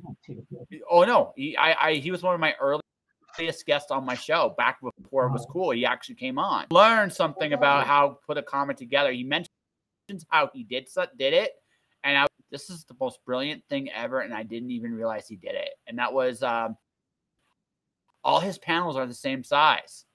It didn't occur to me until after he mentioned it, right? But it was that's why his books are so dense. He does like 18-page comics, but they feel denser than most companies. And the reason why is all the panels are the same size. You've got like so much. About an indie that's like. Oh, sorry. I was gonna say, talk about an indie that's like just trucking and like lasting, and he's been at it with Strangers in Paradise and like all the other comics that he's come out with. So that's a My dude my my to favorite admire. my favorite book of his is Motor Girl. Actually, I really enjoyed that. Oh, with the Uh, gorilla? yeah, I like that. Yeah, yeah, yeah. I haven't finished that yet. That was incredibly sweet book. That's the way I Yeah, look at it. It's like I'm an happy. incredibly it's a great book, and I thought Strangers in Paradise. I see why people like that book. It's great. Rachel Rising. Yeah, I see why people like that book. It's great. But Motor Girl had a lot. Like it was a smaller story, but it had a ton of heart. It was like, you know what? It's hilarious, and then when you realize what's going on, it's not yeah, funny per se. Still has a little bit to it, but there's actually a real sweet side to that. And it's like, wow. And by the time I was done with the book, it was like, hey, I hope he does more, but I understand he probably never will. Like I wanted more. It's my yeah. favorite term. It went 6 or 8 issues, It went like, yeah, I right? think it went a little longer than that, but yeah, not by much. Yeah, it's just a short run, but it's a really good one. Yeah, So I know I had it in my poll for quite a while, so I think I have all the issues. I hope I'm not missing any of them. the last issue is quite like made you like tears up, made me tear up just a little bit. It was really good. So Oh, then all right. yeah, Glad well to we hear get that. because it's surprisingly sweet. Like it's a really Yeah, sweet little it's a sweet little story, and I think it's one of the best things he's done. But yeah, Terry Moore, just man, he always at the park. He always does. Another yeah, person I'm a big fan of is Colleen Doran. I think she's awesome. You know, yeah, yeah, yeah. I just recently met her online, I believe. yeah, Um, incredibly yeah, professional. yeah, Yeah, incredibly professional woman. she's out in the And UK, right? no, she's based in the States. I think it's but Oh, okay. she's based in the States, but she lives in the middle of nowhere, and she draws. Oh, okay. It shows some really cool stuff. Stuff with Neil Gaiman right now, which is hey, kudos to her. I think Oh, okay. yeah. Yeah, I think I mistook her for somebody else, but yeah, I know who you're talking about now. Yeah, for sure. Yeah, I she's mean, cool. no, and again, these are people that have consistently year in year out. You know, Yeah, so consistency creates an audience. it definitely does. I mean, that's the thing is people want to, it's that weird thing that people want to bet on like a known racehorse. Like it's one of those like, oh, it's the devil, not the devil Yeah. you don't. Well, And it's yeah, all that's unfortunate. It's like you should be able to explore and like check stuff out. But yeah, sometimes that's the case, and that's part of the importance of like getting your work done and like just putting stuff out there. well. I look at it kind of like this: if someone can make me feel a certain way, I'm going to come back. That's how it's going to work. Because I know you can make. It's not just because you. I know you can make me a certain way because you did, and this is quite profound. Looking at your Joker, I think the what threw me off initially when I saw him was the fact he's wearing a tie. Yeah, He doesn't generally I wear a feel tie. like I love messing with the Joker and Batman and Superman, and I'll draw them every which way, but the way they're supposed to be drawn, and that's just kind of my thing. Because I want to explore So, it. so my Fahrenheit 450. Oh, No, what were you gonna say about your finish. Fahrenheit 451? My Fahrenheit 451 story, I actually have a scene where my main character is actually wiping away the Joker's smile. I can't mention the Joker, but I wrote a really cool drawing of Batman and Joker for the comic book shop he worked at here. So that comic book Yeah. shop is in my story. So Nice. yeah, of course. Now it's an abandoned comic shop point, right? Yeah. It's a bit of a dystopian future. But he's cleaning away all the old art, and he's wiping out. The last thing, one of the things he's stationing is the clown being chased by the bat, and it's the smile he remembers the most, and it's the last thing he erases. And I actually drew that picture. Oh, So that's cool, man. yeah, I like that you're getting conceptual things. yes. Well, you got to tell again. At the end of the day, this is storytelling, and your Joker, like he looked like he had a good time or a bad time. I'm not sure.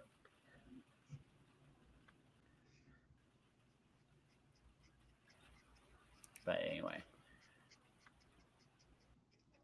I feel like So, until he's in shackles, he always is having a good time oh, that's at the fair. expense That's of fair. others.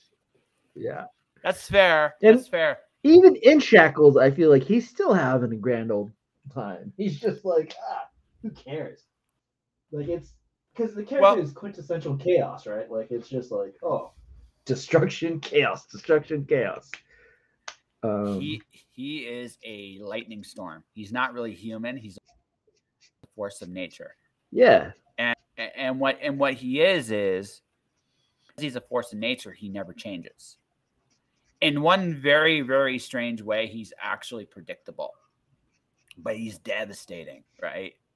So any character with convictions, morals, or any principles, he's the ultimate test because he doesn't give a shit. yeah, Right? I actually think you could actually charge Bat as an accessory to murder by doing something more permanent than him. There's a legitimate argument for that. I mean, catches him, lets him go. Catches him, lets him go.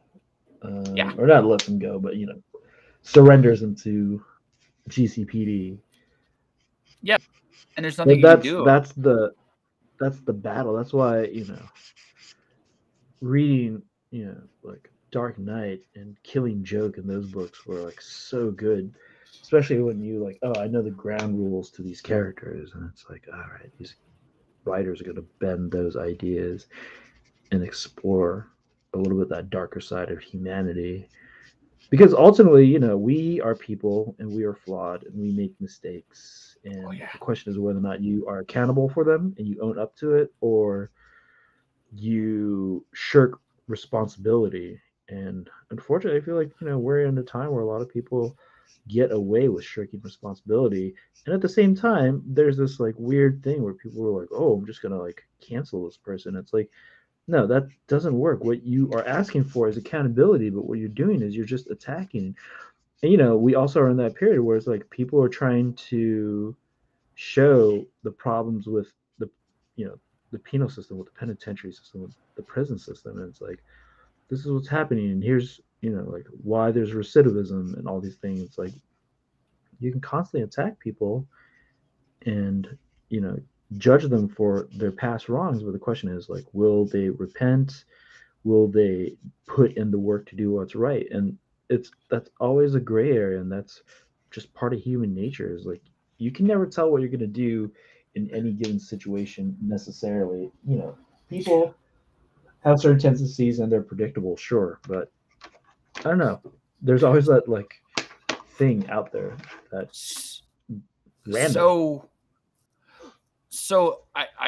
here's what I think. I mean, there's a lot to unpack there. Uh-huh. I think on a personal note, I was able to grow as a human being when I realized that sometimes I'm the villain of the story. Yeah. Right? It always mean to be. I think one of the honest things is like there is some truth to be said that the road to hell is paved with good intentions. Right? Yeah. I've learned a long time ago, never question intention and you can't question impact. You just can't. Like I cannot like you might have the best intentions in the world and you can still hurt somebody. Right? Yeah. I can't And question it's that very whether true. you meant well, right. I can't question if you meant well or not because I'm not in your head. Right? But at the same time, Yeah. I can't question the impact you've had either. Right? So then the only real debate is interpretation. Right? Mhm. And that's the only real debate there is how you interpret an action. Right? Right, wrong, or indifferent. So I think one of the things I've realized in this life is that sometimes I'm going to be the villain. Sometimes that's a useful thing, right? Yeah. Sometimes you got kids. Sometimes you have to be the villain of the story there a little bit. You got to be a bit of a tyrant, or else they're going to you. And they need that tyrant. They need a little bit of tyranny early. Now, when it comes to the point where they're able to make their own decisions, you got to back away from that shit and let them make their decisions, right? But there's a point, like sometimes that villainy is useful, but the truth is, right, to be honest about your own, like the fact is you can be a villain. I've done life I am not proud of.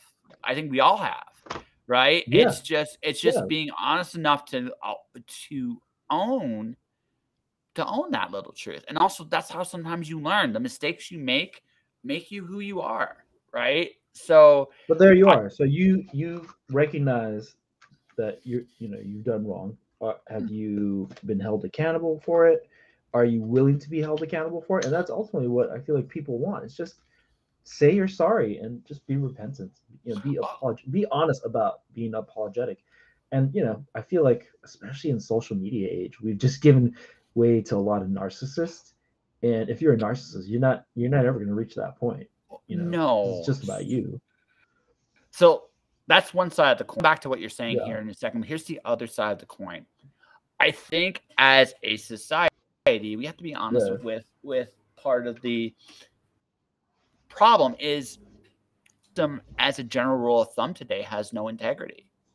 I don't, and since our system has no integrity, how can any system hold anyone accountable?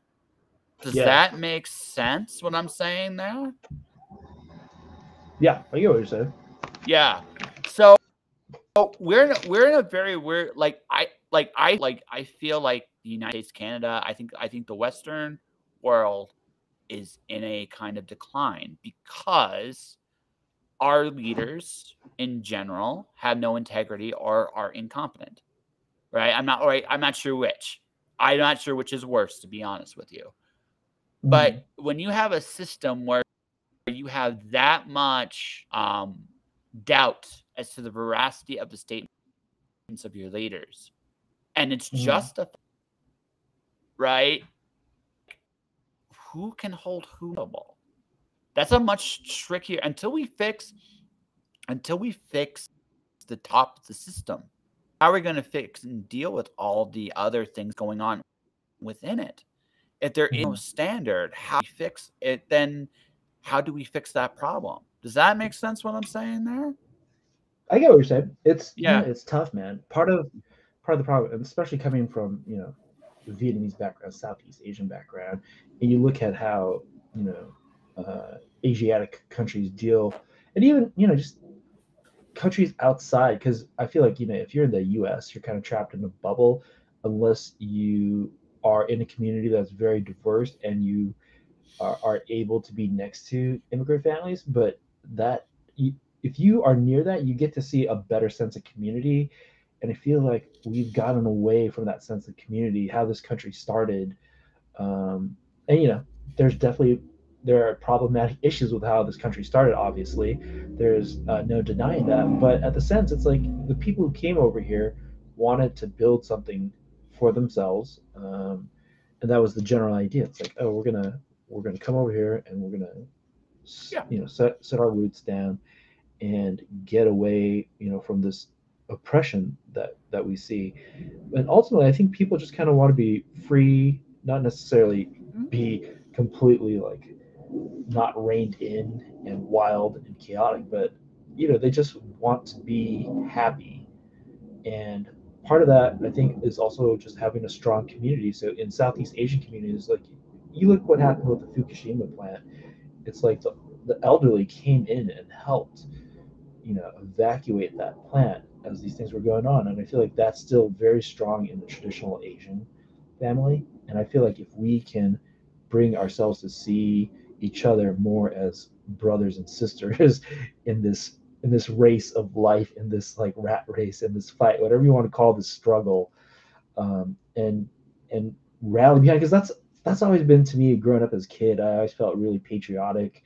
I always felt like, oh, America's like the best, and I feel like in a way we've kind of lost that sense. And that's not just to say, oh, it's about patriotism, but it's more so about helping out your neighbor, like respecting your fellow man or whomever, and just reaching out to them if they need help. And that's the question of where we're at now: is where is the respect, and where is that sense of all it takes is just the sense of I can do something about this and help the next person out. So you can't always rely on the government. You can't rely on these leaders that you voted into office per se.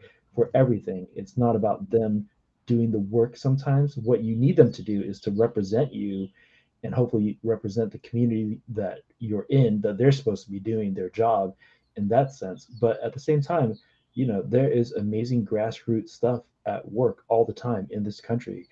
You see it on a very local level. And, if we can bring that sense of belonging back and just the idea of like we're here to help each other out, and people in need sometimes just need a hand up. You know what I mean? Oh, totally. No, no, no.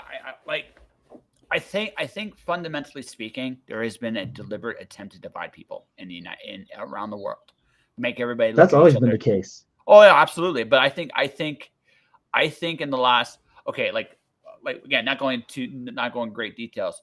I've been dabbling in ad copy, just part of Mhm. my gig as marketing. I realized a friend of mine who's been in ad copy goes, watch the news, copy, look at the copy you see in the news. It works Mhm. the same way. An ad copy Yeah. by its very nature is divisive at the very beginning. It Mhm. divide before it tries to persuade. And that has been Mhm. news media for the last 20 years. Yeah. Right? This is so now no one talks politics. Why? Because it's too divisive. But it's decided that way because of the messages that have been sent for the last several decades. And there has always been in human nature that I look different, they are different. And that intelligence of recognizing, discerning difference is a huge part of it, right? But the other part of human Yeah. nature that's there too is that wisdom to go look beyond that and see what's the same. And that and to get to that kind of point of view, Mhm. um, now and today, I mean, Yeah. you have to look about. I think honestly, a big thing would have to be done is media is done today, right? Like instead of like, I think it would go a long way, like to bring some of that grassroots stuff up because I agree with you. When you go to a grassroots level, man, dude, I can like 8 languages because I've learned all the dirty words from all these different cultures. It's a good way to make friends. That and have their food. That's like that. Those are the best 2 ways to make with people, and that's human nature everywhere. You go around, you talk to people, you actually get a chance to really, really talk, right? That Yeah. Yeah. I, I find you break that way, and once you break the ice that way, you're friends for life. You know what I mean? Yeah. Your friend. It doesn't matter what the culture is, and I think that's a big part of human nature. But I think like the grand scheme of things, and like I said earlier, I think we have to be very honest about what systems we have in today and what they're designed to do may not be what Mhm. they were originated to do anymore. And I think Yeah. until we're honest about that, until we're very honest, I mean, let's be blunt. The United States has a 200-year-old government, 200 plus year old government Yeah. that maybe should be revamped just a touch, right? And Yeah. and I mean, yeah, just yeah, I yeah, mean, yeah, yeah. Just a titch for sure. yeah, Yeah. yeah, yeah, right. There are things I, that can I, definitely. I mean, that's part I of, what was part of the Constitution is we are working to make it better all the time. That's yeah, the dream. That's the hope. Yeah, yeah, for sure. yeah, right. So I mean, we've all like I don't really care where you fall on this, but the idea that Trump might run against Biden 2024, that's two grandpas. Like that's two very old men told what to do.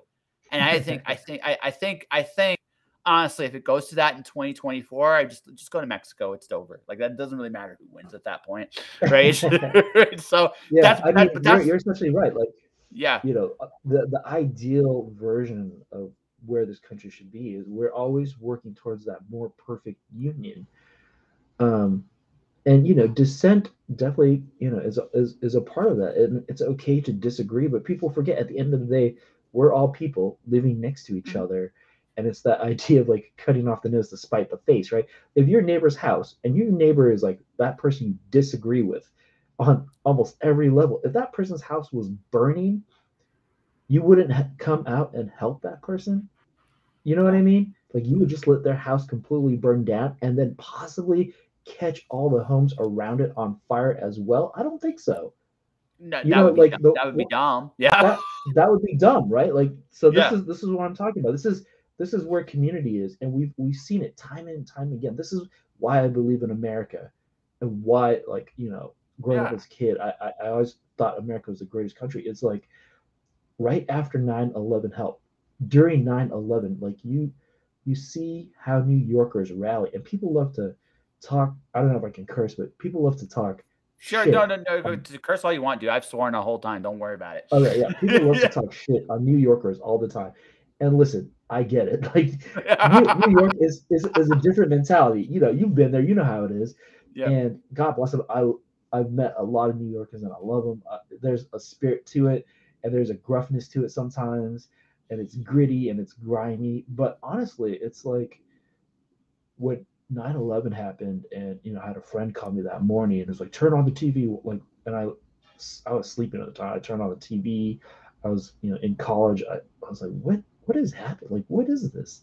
And it, you know, I was still waking up. It took me a while before like I started hearing the words, and I was like, oh my God, like this is nuts. But you saw how New Yorkers rallied for each other. You know, like how um, like first responders came out and like were helping people, how people in offices in the surrounding area were pulling people out of that scene. And like I think at the core, that's America. That's like what we're here for, is like we're all in this together. And it's just a matter of time where we need to realize that whether or not you disagree with your neighbor on what levels, at some point you got to work with that person next to you. Listen, we're in offices sometimes. I used to be in a corporate job. Did I like everybody in the office? Not necessarily. In comics, do I like everybody in comics? Not necessarily. But if you put me on a job with somebody, I want to afford that person the respect that they deserve on that project, and be like, we got to work together. Let's make this happen. Let's do the best that we can. And at the end of the day, you know, like where is community? That's the question that we all need to ask as a country. Is like, how do we become better neighbors? How do we give the respect that other people deserve? And there are people out there that will never do that, and I get that. But you know, it's about, you know, even in comics, it's about finding your people, finding your community, finding your tribe. And you know, if you can find those neighbors and connect with them on a real basic level where you can do the things that will make your neighborhood better, make your community better, I think that's where we begin. I think it comes down to something as simple as just listening to each other. Like Yeah, exactly. it's that simple. Like we have more in common than what we have different. Like always, Yeah, right? and listening is Right. a matter of respect, right? Well, it's yeah, just opening up your ears and having some empathy for people is always good. Look, I have learned Yeah, more from people I've disagreed with than people I've agreed with. yeah. I did a paper for a magazine last year, and Hmm. I had some friends. It was comparing Canada to 1930s Germany. Some of some sitting at the time and what they were similar to, and that was a bit disillusioning, let me tell you. But at the same time, I gave it to Are you friends talking who've about done their freedom of speech laws? no. I'm talking about.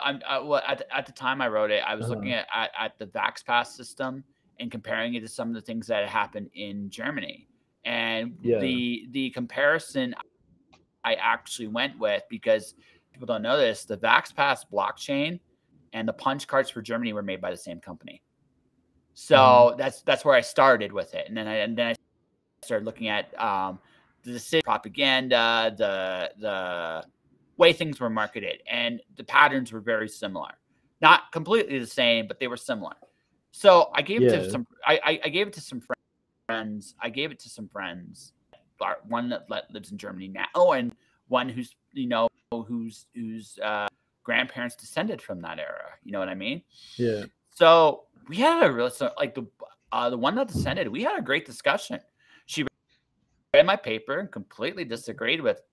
I read, and she Yeah. gave me some really good. She gave me some really good suggestions to make it better. Just because agreements, I thought about some things a little differently, right? Not everything, but Yeah. some things, right? And vice versa. I made Yeah. her think about some things a little differently too, right? Yeah. Right? Yeah. Just right. So now, do we have the same opinion? We don't need to, though. That's the wonderful No, thing you about it. don't. No, I look. we can disagree about everything. Hell, even what color the sky is, I don't really give a shit, right? But at the end of the day, it's about I'm going to give you the freedom to be. You're going to give me the freedom to be me. We both are living a human experience. That's it, right? We're both here. We're both here on this. We're going on a journey. It's not the same journey. That's awesome. Definitely not. Right? Yeah. Right? But that's okay. It doesn't need to, but doesn't need to be. What matters is you and I and each other. Hey man, I totally respect what you're doing. That's it. And that's all that's required. Yeah. Unless of course you're a completely abhorrent piece of shit. Like you're out there fucking raping kids or some really well like I said, like, there are outliers, but in general, most of us in general. But yeah, that's the thing, right? It's like there's levels to different things, and like I was talking about in terms of like criminality, and like we've seen how people coming out of the system are treated too, and it's like, like you said, empathy is so important. It's like, what is the situation that caused this person to do it? Will they improve? Like, are they afforded the opportunity, the actual opportunity to make amends for their crimes? It's interesting you brought the prison system, right? It's interesting you brought the prison system up because they're the one group you are allowed to discriminate against. Yeah, you are actually allowed to, and they are made to feel less than. Yeah, no, you totally can, because they're allowed to, because if you're going to a company can ask if you had a criminal history. Exactly. Again, now here's the thing, right? On one hand, I get it, but on the other hand, someone's already paid their debt to society, right? Why is that information important? It isn't. Not really. Yeah, what does it matter at that point? Like, I'm more afraid, of corporations stealing from us. Like, I feel like that light is not shed upon enough. Like, look at all the white collar crime and how much it costs us as a country. And we're talking about, like, you look at all the way back in 2008, 2012, like the era of, that big Great Recession era. Too big to fail. Now you see that happening. Yeah, too big to fail. And you see that, slowly creeping back in with how student loans are handled. It's like, wow. Like, I look at these poor kids with their debt and how much debt they're saddled with, and their loans are just being bought and rebought, essentially creating the same environment as like the subprime mortgages back during that crash. And it's like, that's insane. We're just letting corporations run unfettered. And it's like, yeah, because they're paying off politicians and they're lobbying, and all that money is lining the pockets of both parties. Not a single party, but both parties, And like I said, at the end of the day, you just got to believe in the person next to you and believe in yourself. And hopefully we can come together and create stronger communities and avoid those situations. I think here comes the like, going back to being honest about some things here for a second. Yeah. All right. I mean, you can see it. Now, I don't know how far along the United States is, but I can see it up here in Canada. We're headed for another housing crash. Right? Are you guys? Almost certainly. Look, gas prices are about where they were in 2008, right? Yeah. Patterns tend to have it. Here's the thing. I have this theory. If a pattern repeats itself, because certain things are going to happen. So I'm looking at the cost of like the housing in Canada has gone. Like, I lived in Windsor, Ontario. Now, Windsor, Ontario has really nothing there, and a house is more expensive there than it is where I'm currently at in Calgary, Alberta. Right, which is insane when you consider the fact that Windsor has literally no industry. There's the average cannot afford that house. There's no way. Right? There's absolutely no way. Inevitably, like, everybody's like, oh my gosh, the gas prices are so high. But I remember when the gas prices was this high last time. It led to everything going up, and then everything went boom. So, I mean, again, it's being honest about the patterns that have come before us, right? So why won't it go boom this time? Like what's the difference? You know what I mean? Yeah. Well, those who don't know history are doomed to repeat it. Exactly. And I listened to a really interesting. I don't know if you listen to NPR a lot, but there was this um, real interesting bit or piece about what's happening in the Philippines right now. Have you heard about this? You know, there are No, I elections haven't. going on. Tell me, man. So there's elections going on right now, and uh, one of the people running is Ferdinand Marcos' son. Okay. Do you remember the Oh, Marcos wait. That name regime? rings a bell. He's the son of somebody, right? Yeah, he's the son of Ferdinand Marcos. He's so the Marcos regime was the dictatorial regime of the 80s in the Philippines. And we're talking about like murdering your Yeah. political opponents, Imelda Marcos and her shoe collection, and just like stealing from the people basically. Hmm. And it's like that history is forgotten because it wasn't taught in the school books. And this dude is popular because he's just putting out these recontextualized TikTok videos and amping up like his family history and whitewashing it essentially, um, in terms of like how great they were. But that's the thing, is like they didn't teach that history. Like that's not a part of their school system, which is insane to me. That would be like, us never learning about Nazi Germany or like the Viet Cong in Vietnam. Like that'd be like my people. That's, I mean, obviously that's happening in Vietnam, right? Like that the winner gets to define the history, but it would be like us here in America not learning about, the rise of communism, and the rise of Nazism and all that. I think every country is guilty of that to some degree, right? I think every Oh, country I is. mean, Oh we yeah, are yeah, for sure. yeah, yeah. The difference is what we focus on, right? Is Yeah. what we focus on, right? Today, okay. All due respect to Johnny Depp and Amber Heard, I don't care because and I don't mean that as just because that looks like a No, really that's shitty okay. I time. mean, Yeah, yeah. yeah, but that looks like on a personal, it looks like a really shitty time for Johnny Depp, and right, it Yeah. looks like an incredibly shitty time. And from what I've seen so far, like that is one of the most brutal things I've seen. It's off to him personally, but it should not be my main news story. No. No, it should not be my main news story. No. Yeah. It's just like, so when I watch on, okay, even okay, so okay, I say this with all respect to the people of Ukraine. They are suffering tremendously. Yeah. But the fact that right now the US is doing similar things in Somalia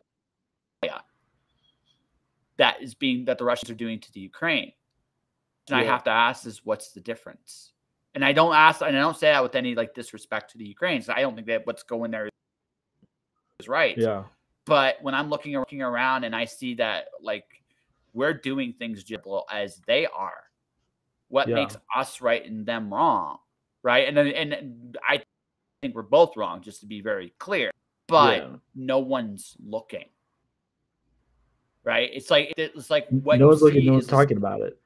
Yeah, exactly. So it's like the world is a stage, and so like what I've learned how to do, and I've been doing this since the pandemic, Mhm. is I know what I start doing is I just start looking at the information that's coming out in various things, or if I see something, I almost now, as a rule of thumb, magician pull too many tricks. I'm just looking somewhere else on the stage, wherever they want me to look. I don't know, like what's going on elsewhere now, because Yeah. I I'll see mean, a more honest.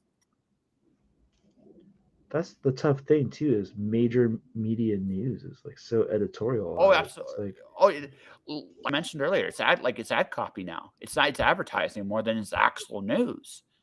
And yeah. once you have that epiphany, it doesn't matter which network it is either. They're all guilty of it, right? So, Yeah. right, it doesn't matter. Well, So they're all guilty of it, but the question is to what extent and what degree. Um, you know what I mean? it's scary because it depends on which era you're going by. Like I look at Yeah, CNN that's right true. now. I look at CNN right now, and it reminds me of Fox News in the early 2000s. Yeah. Right.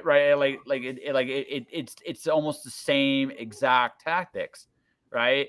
And it's like, and I look at Fox News today, and it's like, well, you're slightly more nuanced, and I say that with like very trepidation because it's like, I don't think you're good either, but there's like, and that's where we're at, and that's American news.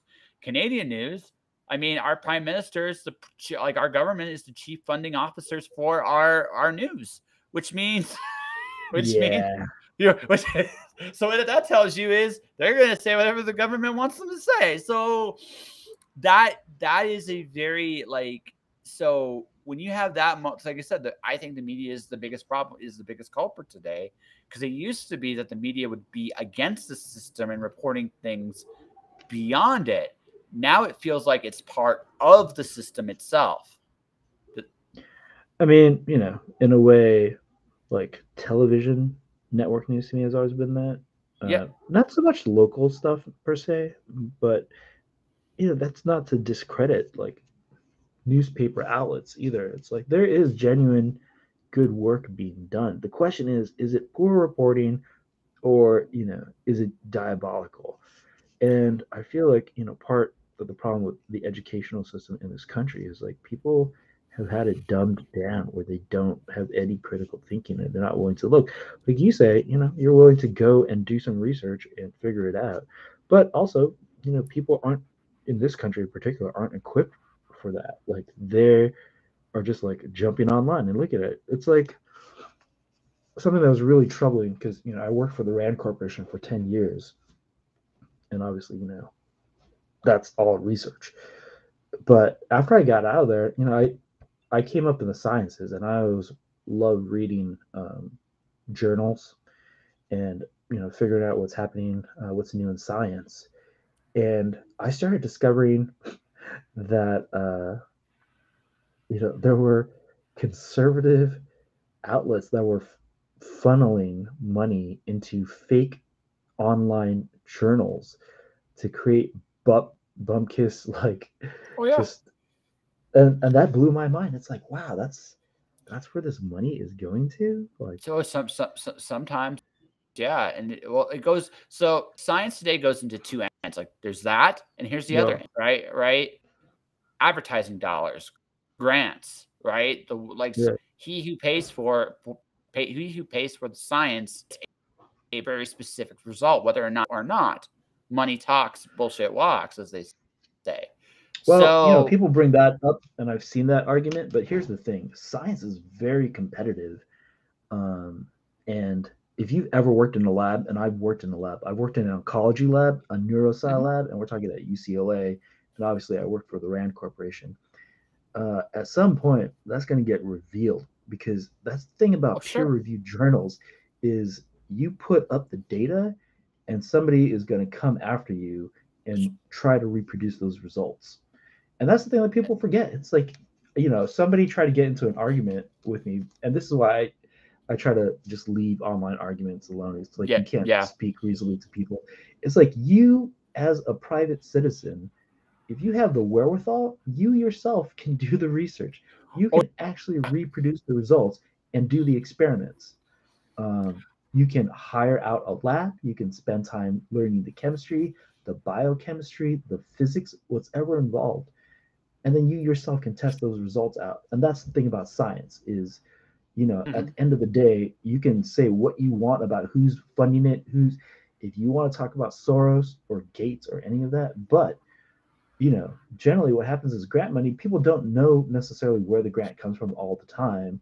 You're just getting the grant money, and you're just using that money to buy equipment and push the results. And that's not to say that the other side of it isn't true either, because we all know it is, especially when it relates to things like big pharma. But like I said, you can do the work, you can find the results, and sometimes we lose track of that, especially now, I feel like. Well, okay. So the only thing I will point out to you, you're right. I think there are some experiments that require a degree of some of the stuff you read, like in a PNAS article, for example, right? Mm-hmm. Like the complexity of some of those experiments, they're not easy to duplicate, but you can read the results, the numbers, and you can kind of you can see the math on some level at least. I think what tends to happen with public opinion in science is this. And while it's at its hottest, everybody's looking at whatever they're looking at. But here's the other aspect of it too sometimes the science is being tested for years and years and years and years and years, right? And Mm-hmm. the results can be tested, questioned, debunked, and sometimes that's never advertised. I think, like I said, where I agree with you is there is always testing, retesting going on by and large in the scientific. It's the nature of science itself to always check and recheck. I also do know this too, right? There is a large degree. And if you're talking about big pharma, for example, there's a lot of advertising dollars put into a lot of these products. What unfortunately tends to happen in some of those cases is, yeah, down the road, but we're talking 5-10 years down the road, and the way sometimes you find out. I remember when I was in Windsor not too long ago. Did you Mm-hmm. take this medicine for during this between this time and this time? Well, you're entitled to a settlement. I saw a lot of those Yeah, commercials, right? I saw a and lot that's of what I'm those. talking about. It's like that Yeah, money, yeah, and like again, what I'm saying is, yeah. people are trying to debunk science. The best way to debunk science is to participate in the science. Oh, absolutely. You know, and the other And, part is like I see a lot of people, like especially during the last 2.5 years. Obviously, we've had a lot of stuff come out, and it's like unless you can tell me the difference between RNA and DNA at the base level, like if you know which nucleotides are different from each other, unless you know what an autoclave does, a spectrophotometer does, we shouldn't be having these discussions because clearly you didn't invest the time to do the work. Like you're just rereading and regurgitating bullet points. You know what I mean? the last 2 years, So I think me and you could do that. This podcast, that would be a long one. yeah, No, it would be a long one because I I I honestly think the North is not transparent. Where I've been doing most of my research on that kind of stuff has been places like England, Scotland, Israel, because their information is more transparent. And that's yeah, what that's like. So I mean, that rabbit hole, because that can go a lot of different ways. What I This is what I will this I think I like truthfully, science is up for debate. And that's the one thing that's what you're ultimately saying. There's a lot of different ways of yes. looking at it and seeing it. What I It's do, not but immutable. no, there's no such thing. In fact, Yeah, it's constantly changing. yeah, always. But where I where what I have, but there is also, and this is where I'm going to say too, there's also a tendency to advertise certain, and I do think there is definitely a commercial value to that, and I don't think that can be denied either. So, like I said,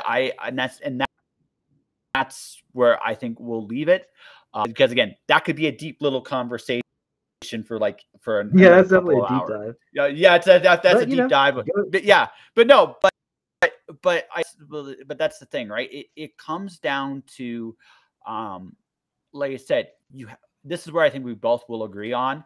You have to be willing to Mhm. look, like really be willing to look, and really be willing to see the results. It's not always about the results you like, right? It's No, about actually looking at the whole picture, or as the whole picture you possibly can, and look at and see and come out with on the information you were given, right? And that is for different sure. for and even all of that, and even in all of that, there is data interpretation used as well. You will not necessarily look at.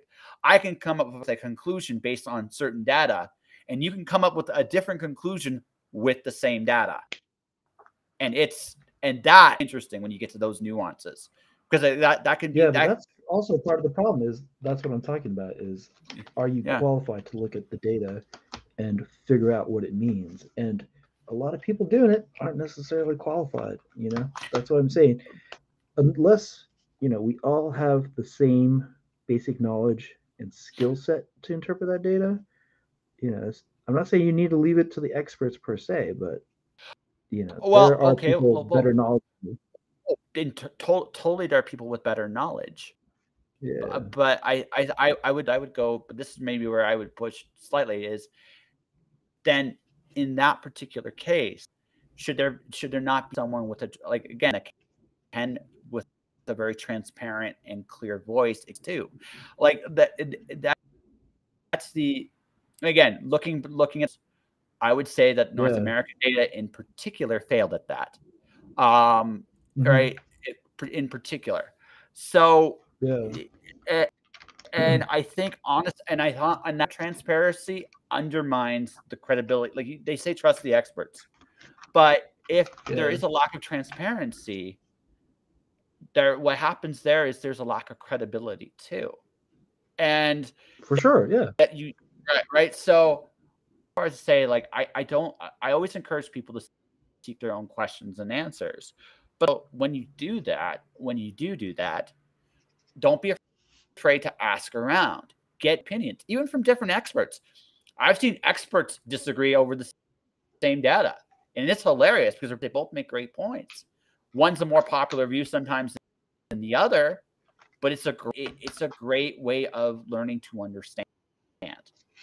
Yeah, but that's part of the experience of science. Is like you Yeah. should be able to disagree, and you should be able to test, retest, and learn more. Because, like I Mm-hmm. said, science not immutable. There are facts, there are theories, and sometimes the theory is supported by data, but can it change? It definitely can. And we've seen that time and time again. But also, Yeah. at the end of the day, it's like what we were talking about. Are you also able to sit back, listen, be empathetic, consider different viewpoints, Absolutely. and, you know, Yeah.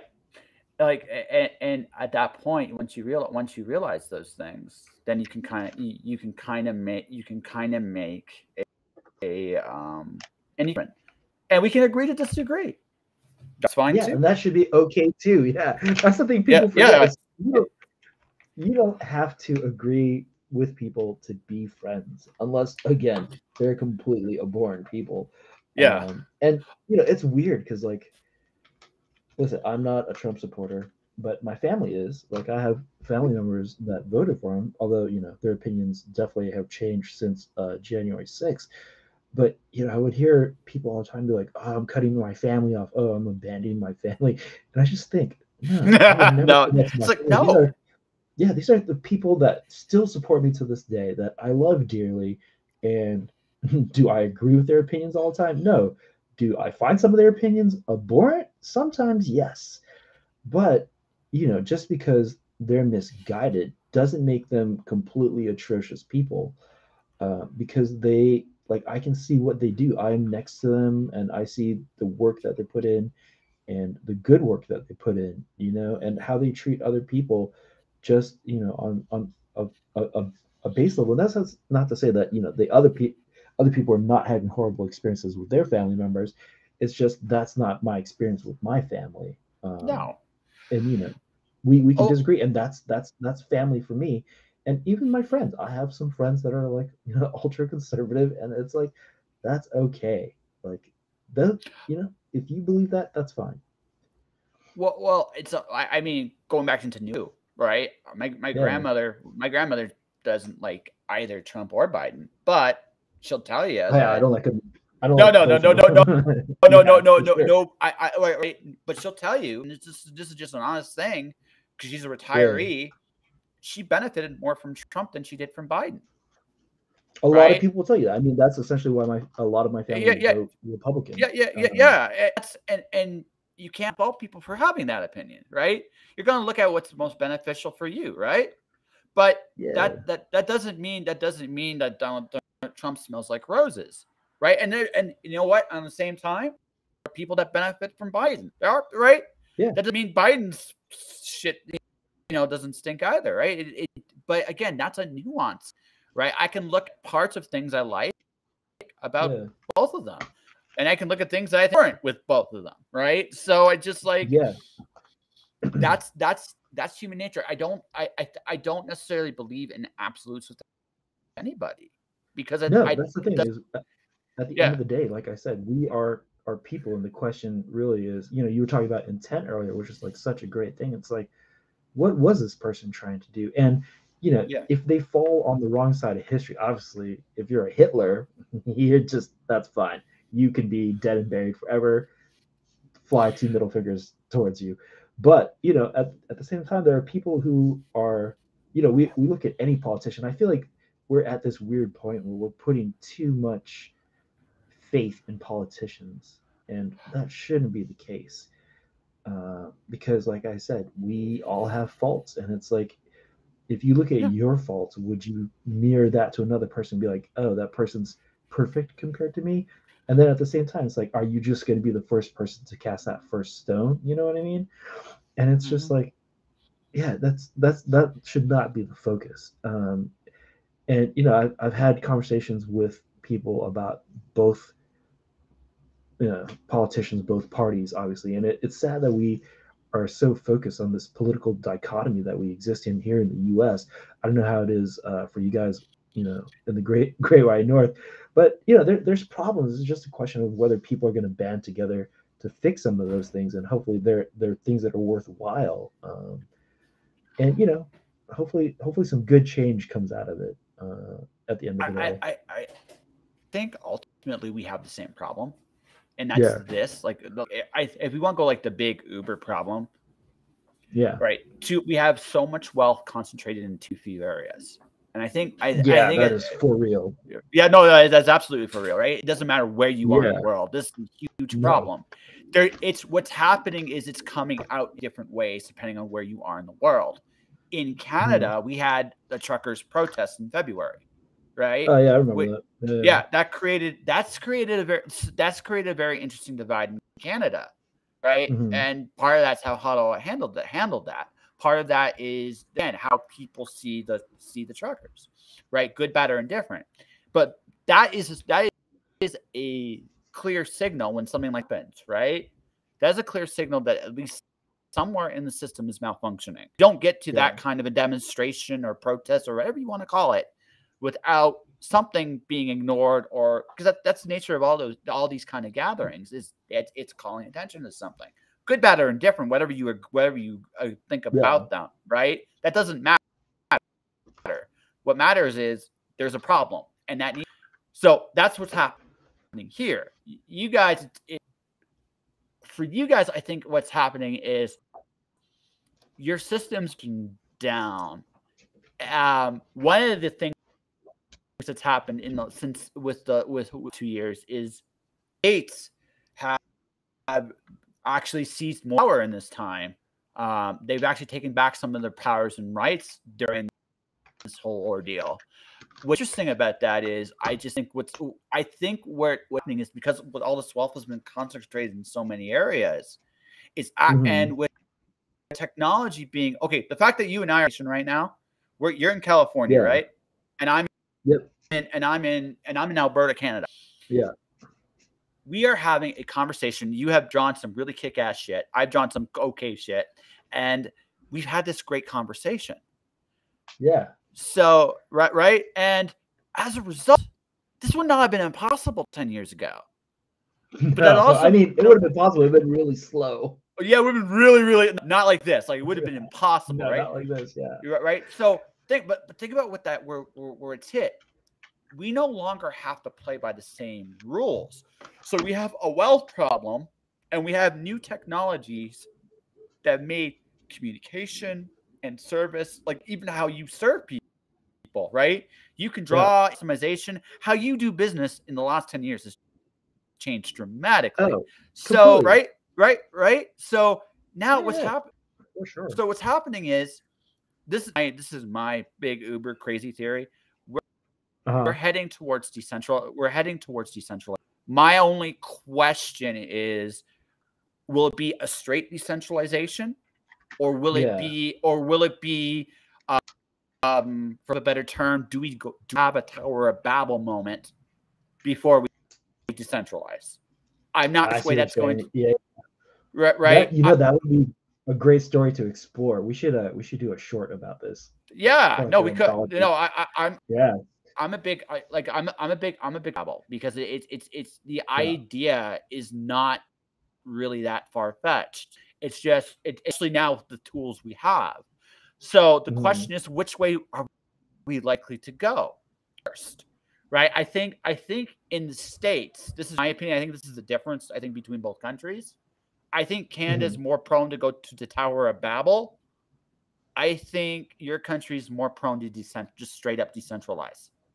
I'm Mhm. not sure which way. I'm not sure what's better, to be honest with Yeah. you. But it's just like you, your states, all your states have a unique identity of their own. If that right, you know Yeah. what I mean? Yeah. Yeah. For sure. Like you guys, California especially, right, has the ability to want to just basically fuck off and do their own thing. They could. So could a Yeah. few other states. And a lot of the smaller states at least could work together locally. Mhm. So I could see this becoming like 10 or 12 different countries theoretically, right? Yeah. And That's not definitely true. because Yeah. not necessarily even because of civil war, but because the technology exists now. It's like you don't have to deal with people you don't want to, and you have access to the world. Yeah. So you have that ability, right? So I can look at the states. I'm not stupid enough to say it wouldn't be bloodless, but I would say like there is a simple potential of you guys just one day waking up and saying, "Hey, we're trees now," right? Yeah. That I mean That is, I that think the probability technology. exists for sure. Yeah, like I said, I think you're more inclined to go that way. I'm not saying you Yeah. would, but you're more inclined to. Yeah. I think Did Canada you ever can. read Lazarus The by Greg Greg Rucka Rucka? comic? Yes, I've read it. Yeah. It's yeah. Yeah. The family Carlisle stuff. Yeah, I love that Mhm. book. Yeah. I, yeah, I mean that's a possibility too. By the way, that is definitely a possibility. Oh I yeah, just, especially I, with the concentration of money, just like you're talking about. We always discuss, especially the forefront of the conversation the last 15, 20 years has been the one percenters, yeah, right, versus the 99 percenters. So that very well is you know, and I think that's part of like the great thing about writing that I admire so much about writers is you guys, especially like for you because you're in journalism a little bit and you get to see this and doing ad copy and all that stuff is like you guys sort of are at the front lines, the forefront of what's happening, and you have a finger on the pulse of what's happening, and you can unravel these into stories that are so amazing yeah, to be in. Like in your mind you see like all these twists and turns, and like you see the potentiality of these situations that we are unfortunately bound in. And yeah, that's why I think it's like like I said, that's why I love comics so much, and I think it's an incredible medium, and the fact that you can operate in so many different genres, from the most solemn storytelling to the most humorous storytelling, and what you were talking about earlier in terms of just like when you read something and it just hitting you in the feels, and like how we can relate to yeah, these stories and identify with them on such a personal level with these characters that we come to know and love, and that's the beauty of what we do here, and yeah. that's why I love this medium so much. I think here's the thing. I think comics are the next best thing to video games, Yeah, right? I think if I you love really want both my video games. well, no, video games. So here's the thing. Like I think so I have an Alice in Wonderland, and I want uh, to incorporate a board game into it. And the reason nice. why is yeah, but there's a storytelling reason why too. Yeah, You yeah, realize that here's what games that no book can interact with. Like don't get me wrong, a book can interact with a reader, but it's a set program, for lack of a better term, right? no, yeah, you're definitely R- right. Yeah, Right? even with AR elements, it's a different experience. Yeah, no, totally, right? Like Yeah, totally. But if you were to like a video game, okay? yeah, Let's say I play. I'm a big JRPG guy, so let's say I play a Tales game. Okay. Yeah. I get to do battles. I get to grind. I get to level up. I get to see stupid Yeah. ass skits from these characters. So I get more Yeah. invested. Now, I can do some of that in a story. Not all of that, but I can do No, yeah, some for of sure. that. Yeah. Right? Do it to the same level. And that's the Yeah. advantage games have over books of any kind. Oh, for sure. Yeah, yeah. Right? Even Because movies. you get to see consequence, Yeah. like causation, consequence, like all these things coming from Yeah. your choices and your actions.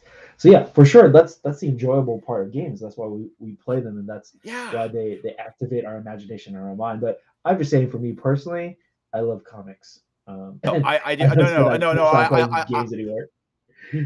I love comics. Like Yeah, for me, I think yeah, the ultimate journey of medium, like all these mediums, mhm, is yeah, figuring out how to best combine them to tell different stories. And then I think yeah. we'll wrap this bad boy up because Don, I really enjoy talking to you. I definitely hope at a con somewhere I meet you. Do you like to drink? Have a drink? I would love to. Yeah, man, Yeah, for no, no. sure. Hey, are you coming down to the States to do any cons? I'm gonna see you. Not this year because I'm getting my Okay. life back together a little bit more. I'm Okay. Oh, building my that's shit right. Yeah, up. yeah. Yeah, but in 2023, fuck you, you're damn right. I'm going to. I got so many of you I need to meet. I got you. I got to meet Mark Uh-huh. Park. I got to meet Rodney Fike. I got to meet Elsa Garza. I got to meet An Vu. An, by the way, is so the Darwin Cook-esque books. Yeah. On drawing them for me. No That's gonna. way. Oh, Odd's such a sweetheart. She's No, so no, no, cool. no. She is an absolutely incredible person. Yeah. I like between it. Well, you, me, and the rest of the universe listening to this, Yeah. she's gonna do great things.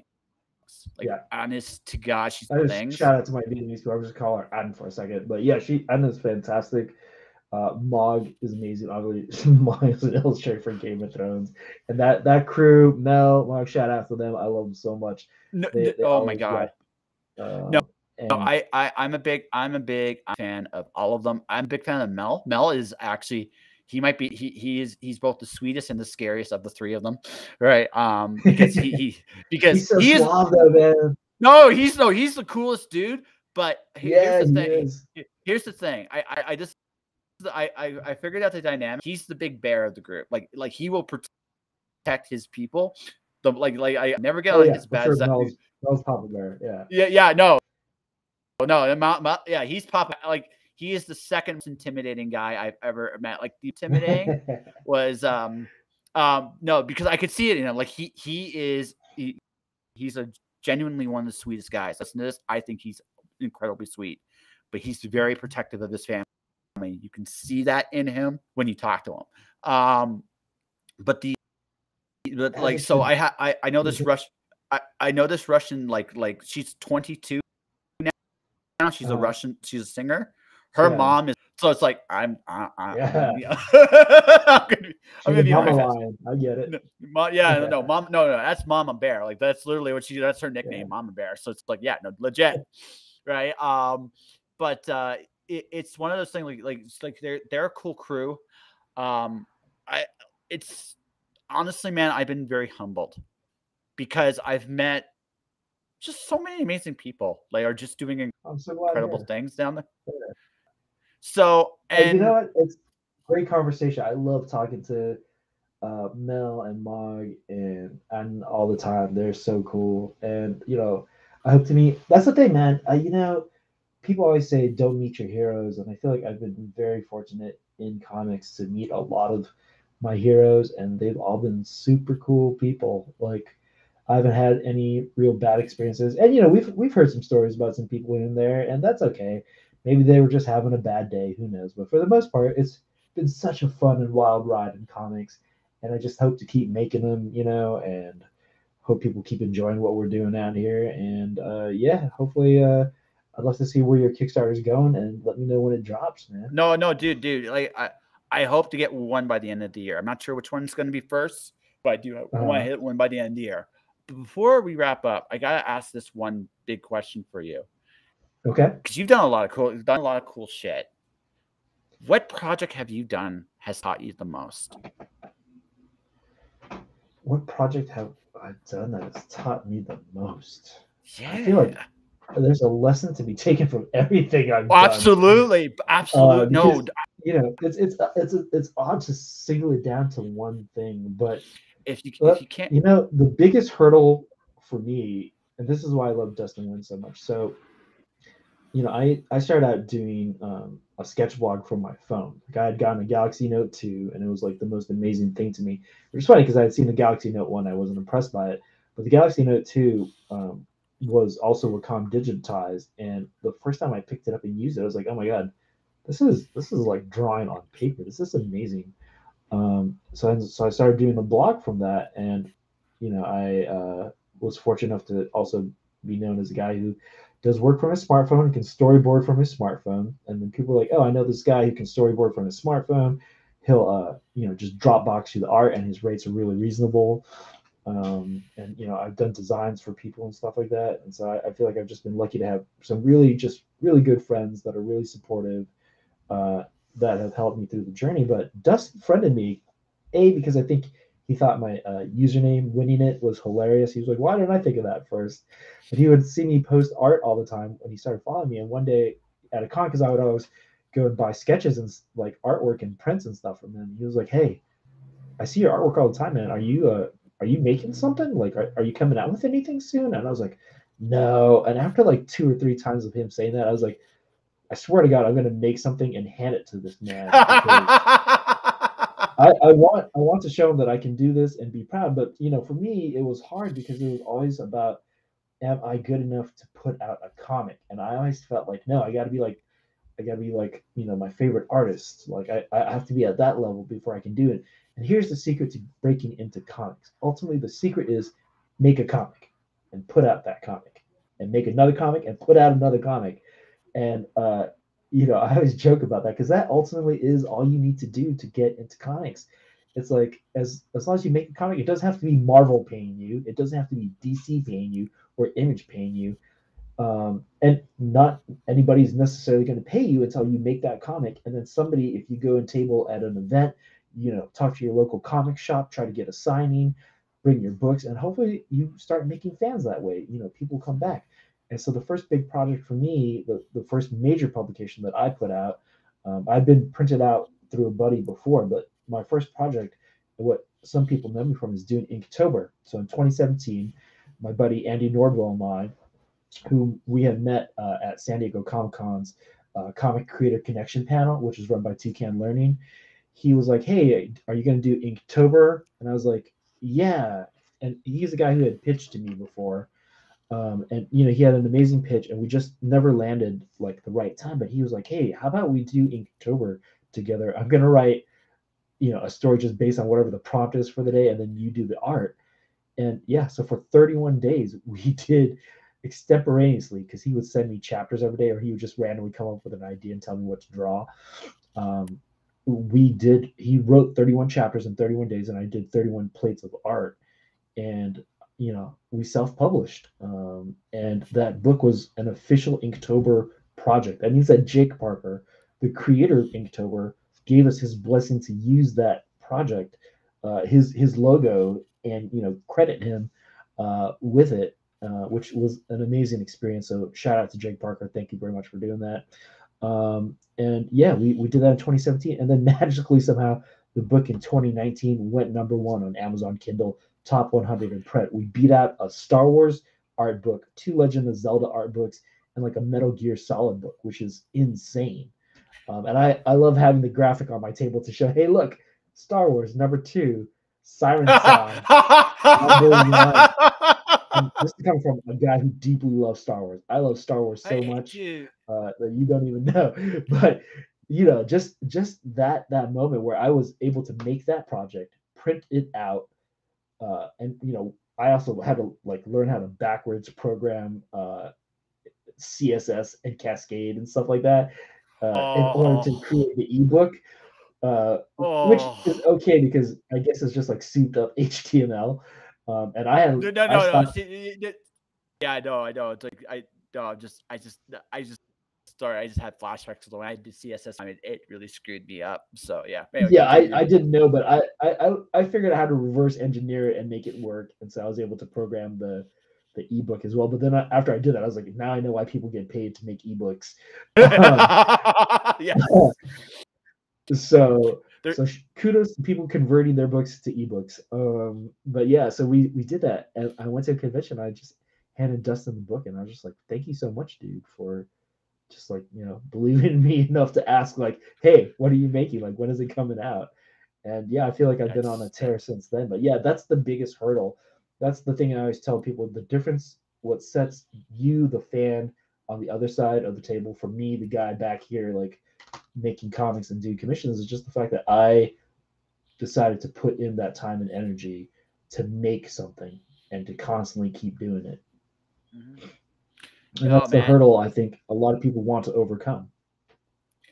So if I could sum that up, guys, don't be afraid to suck. And what I mean by that is make your thing play, because chances are will come from it. Yeah. Right? Yeah. Make your, it doesn't don't worry have to about be perfect. Oh God. No, it never will be. And actually that might be the best thing of all. Because the last thought, and then we'll get you retire your stuff back together again, and we'll go. But the last, I realized something really valuable. No story, no such thing as a new story, but there is such thing as a way of telling it. And going back to something we said earlier about flaws and stuff like that, it's our flaws that make us different. It's not our, like if we were all perfect, we would all be the same, and that would be boring. It's the fact that we see things differently. Our flaws give us that ability to change. That's what makes us tell compelling stories. Yeah. It's those imperfections enough that make those stories better, because there's something, I think, genuine about it. That doesn't mean you can't be polished, mind you, but the fact that it's a Nguyen story, right? That fact that there's only one of you is what makes those stories special. You know what I mean? Yeah, and that's exactly it. It doesn't, the polish comes with work and time and just putting in that work, I feel like. And as long as you're at it and you're willing to expend the energy to do that, you're going to be fine. But get the first thing out. From there, let it see where it takes you. Dude. Yeah. We got to do this again. You got to come do this again somewhere down the road? Of course, man. This is my second time on your show. I can't believe it's been that so long. Yeah. You were on it when it was just an audio. This is like this is your draw. So you're more than welcome to come back again anytime you like, my friend. Anytime you want. All right. Well, I appreciate it. It's always been a great convo, and I can't wait to meet in person, hang out, grab. Yeah. I'm less of a drink guy. I love having, like a bourbon neat, but I also love grabbing a burger or some pizza and just like chilling with friends. No, dude, like definitely get to do that. No. Here's what we'll do. Like wherever city we meet, pub, like somewhere with like craft beer. With all due respect, this is the one thing I will say about Canada is definitely better than you. Our beer, regular beer quality is better than yours. So I believe that. It's a great beer city. If you ever get a chance, go to Portland. If you're ever at Rose City Comic Con, which is an event I normally do, drop by there, because Rogue Brew is out there and Deschutes is out there, and they're great. We'll definitely. So here's what we'll do. This is what we'll do. Whatever city we meet, if it's your neck of the woods, we'll go to a good pub with a burger. Okay. We'll bullshit, and we'll like just like this, but in person. That would be great. Yeah. Yeah. Totally. No. Totally. So how about we do this? What's your, like, you say you have a project going right now, right? Mm-hmm. So give me the website again. Just do your little spiel. People can find you, and then we'll wrap this up. Okay. So Battle Grapple Rebel just finished. That was at battlegrapplerebel.com. But the next thing coming up, we're getting the website ready. So please bookmark just the address. It's whoisretro.com. So WHOISRETRO.com. That book is going to be fantastic. Like I said earlier, we've already finished 27 pages of it. It's already inked. It's getting colored and lettered right now. The rest of it, I've already colored and lettered 10 of it for pitch. But Ellie Wright is going to be helping us out. She does incredible work. You've probably seen it through Dynamite, IDW, Marvel, DC, or whatever. And then Jerome Gagnon of Orange Code Press obviously Cthulhu Invades Oz, Invades Wonderland, and Holiday Spirits. He's going to be helping that. So yeah, just bookmark the page, and hopefully we'll be able to get that website up and a forwarding address and a launch page up in the next few days. Oh, that's cool. So by the time this airs as an audio, then this will be up. Yeah, Okay, cool. I hope so. And Yeah, we're also doing a short film with that. Like I said, actor Reno Wilson from Mike and Molly and Good Girls. He's playing the titular character of Retro, and that short film looks amazing. Absolutely. So let's do Milo here, and then we'll wrap boy up. So first things first, guys. This is my current release. I'm waiting until I get the official go for it. I'm actually part of a Kickstarter this month. We'll get to that in a minute. This is my latest book release. This is Alice 1. It's Alice in Wonderland merged with Greek mythology. Alice's Pandora. Escaping her prison. Alice. Nice. Yeah. No, dude. Once I figured out Alice and Pandora are the same story, this was so fun to write. So Alice chases the Queen of Hearts over the edge of the world, up in the Greek underworld, where to escape, she must play croquet against Jason of the Argonauts. And in this Greek underworld, Allison. Oh, that sounds cool. No, it's dude. Jason was the perfect foil for Alice. Oh my god. Yeah. He's like, we gotta do another. Like next, we'll talk Star Wars, right? We'll probably have we'll go to a friendly of science where you educate me, and then we'll just talk like story bullshit the next time you come on. But Jason is such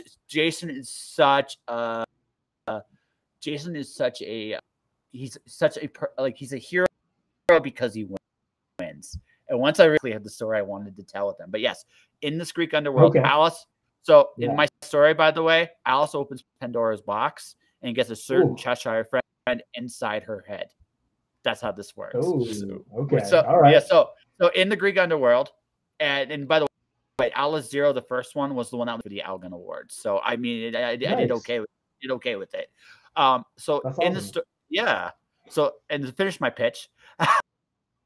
Alice and company encounter in the gods, monsters, and perhaps the most terrifying thing of all, themselves. It's available now, just as a digital for the moment, written by yours truly, illustrated by Kenzie Carr. This will be, when I do the board game, this is the series that the board game will be based off, because it's fucking Alice in Wonderland, and why wouldn't I do that? Oh man, that's such a great pitch, dude. Congratulations. Yeah. Hey, why didn't I think of this first? Hey, dude, it's the battle grapple sounds really fucking awesome. I honestly wish I could have actually, if I wasn't getting myself so set up, I would have actually done it, because lastly but not leastly, just get it when it's out. And no, dude, we'll talk after here. We'll do what have to do. We gotta get to the end of this at some point. So for all those watching and listening, these are my advertising services. If you are a creative trying to promote your project, a book, a CD, or yourselves, I can help you do that. I have videos, audio, words, and pictures that will enable you to advertise on platforms, including YouTube, TikTok, your newsletter, your webpage, you name it, do it. My services are there. Go check it out. And that will do it for this episode of Just Shoot. Thank you for watching. Thank you. However you did this, stay inspired. Keep shining in the dark. I got a really fun episode tomorrow. She is returning once again. Her Royal Nero ship, December Lace, is back for some more. It's going to be a fun little conversation. Cannot wait. Everybody stay inspired. See you next time.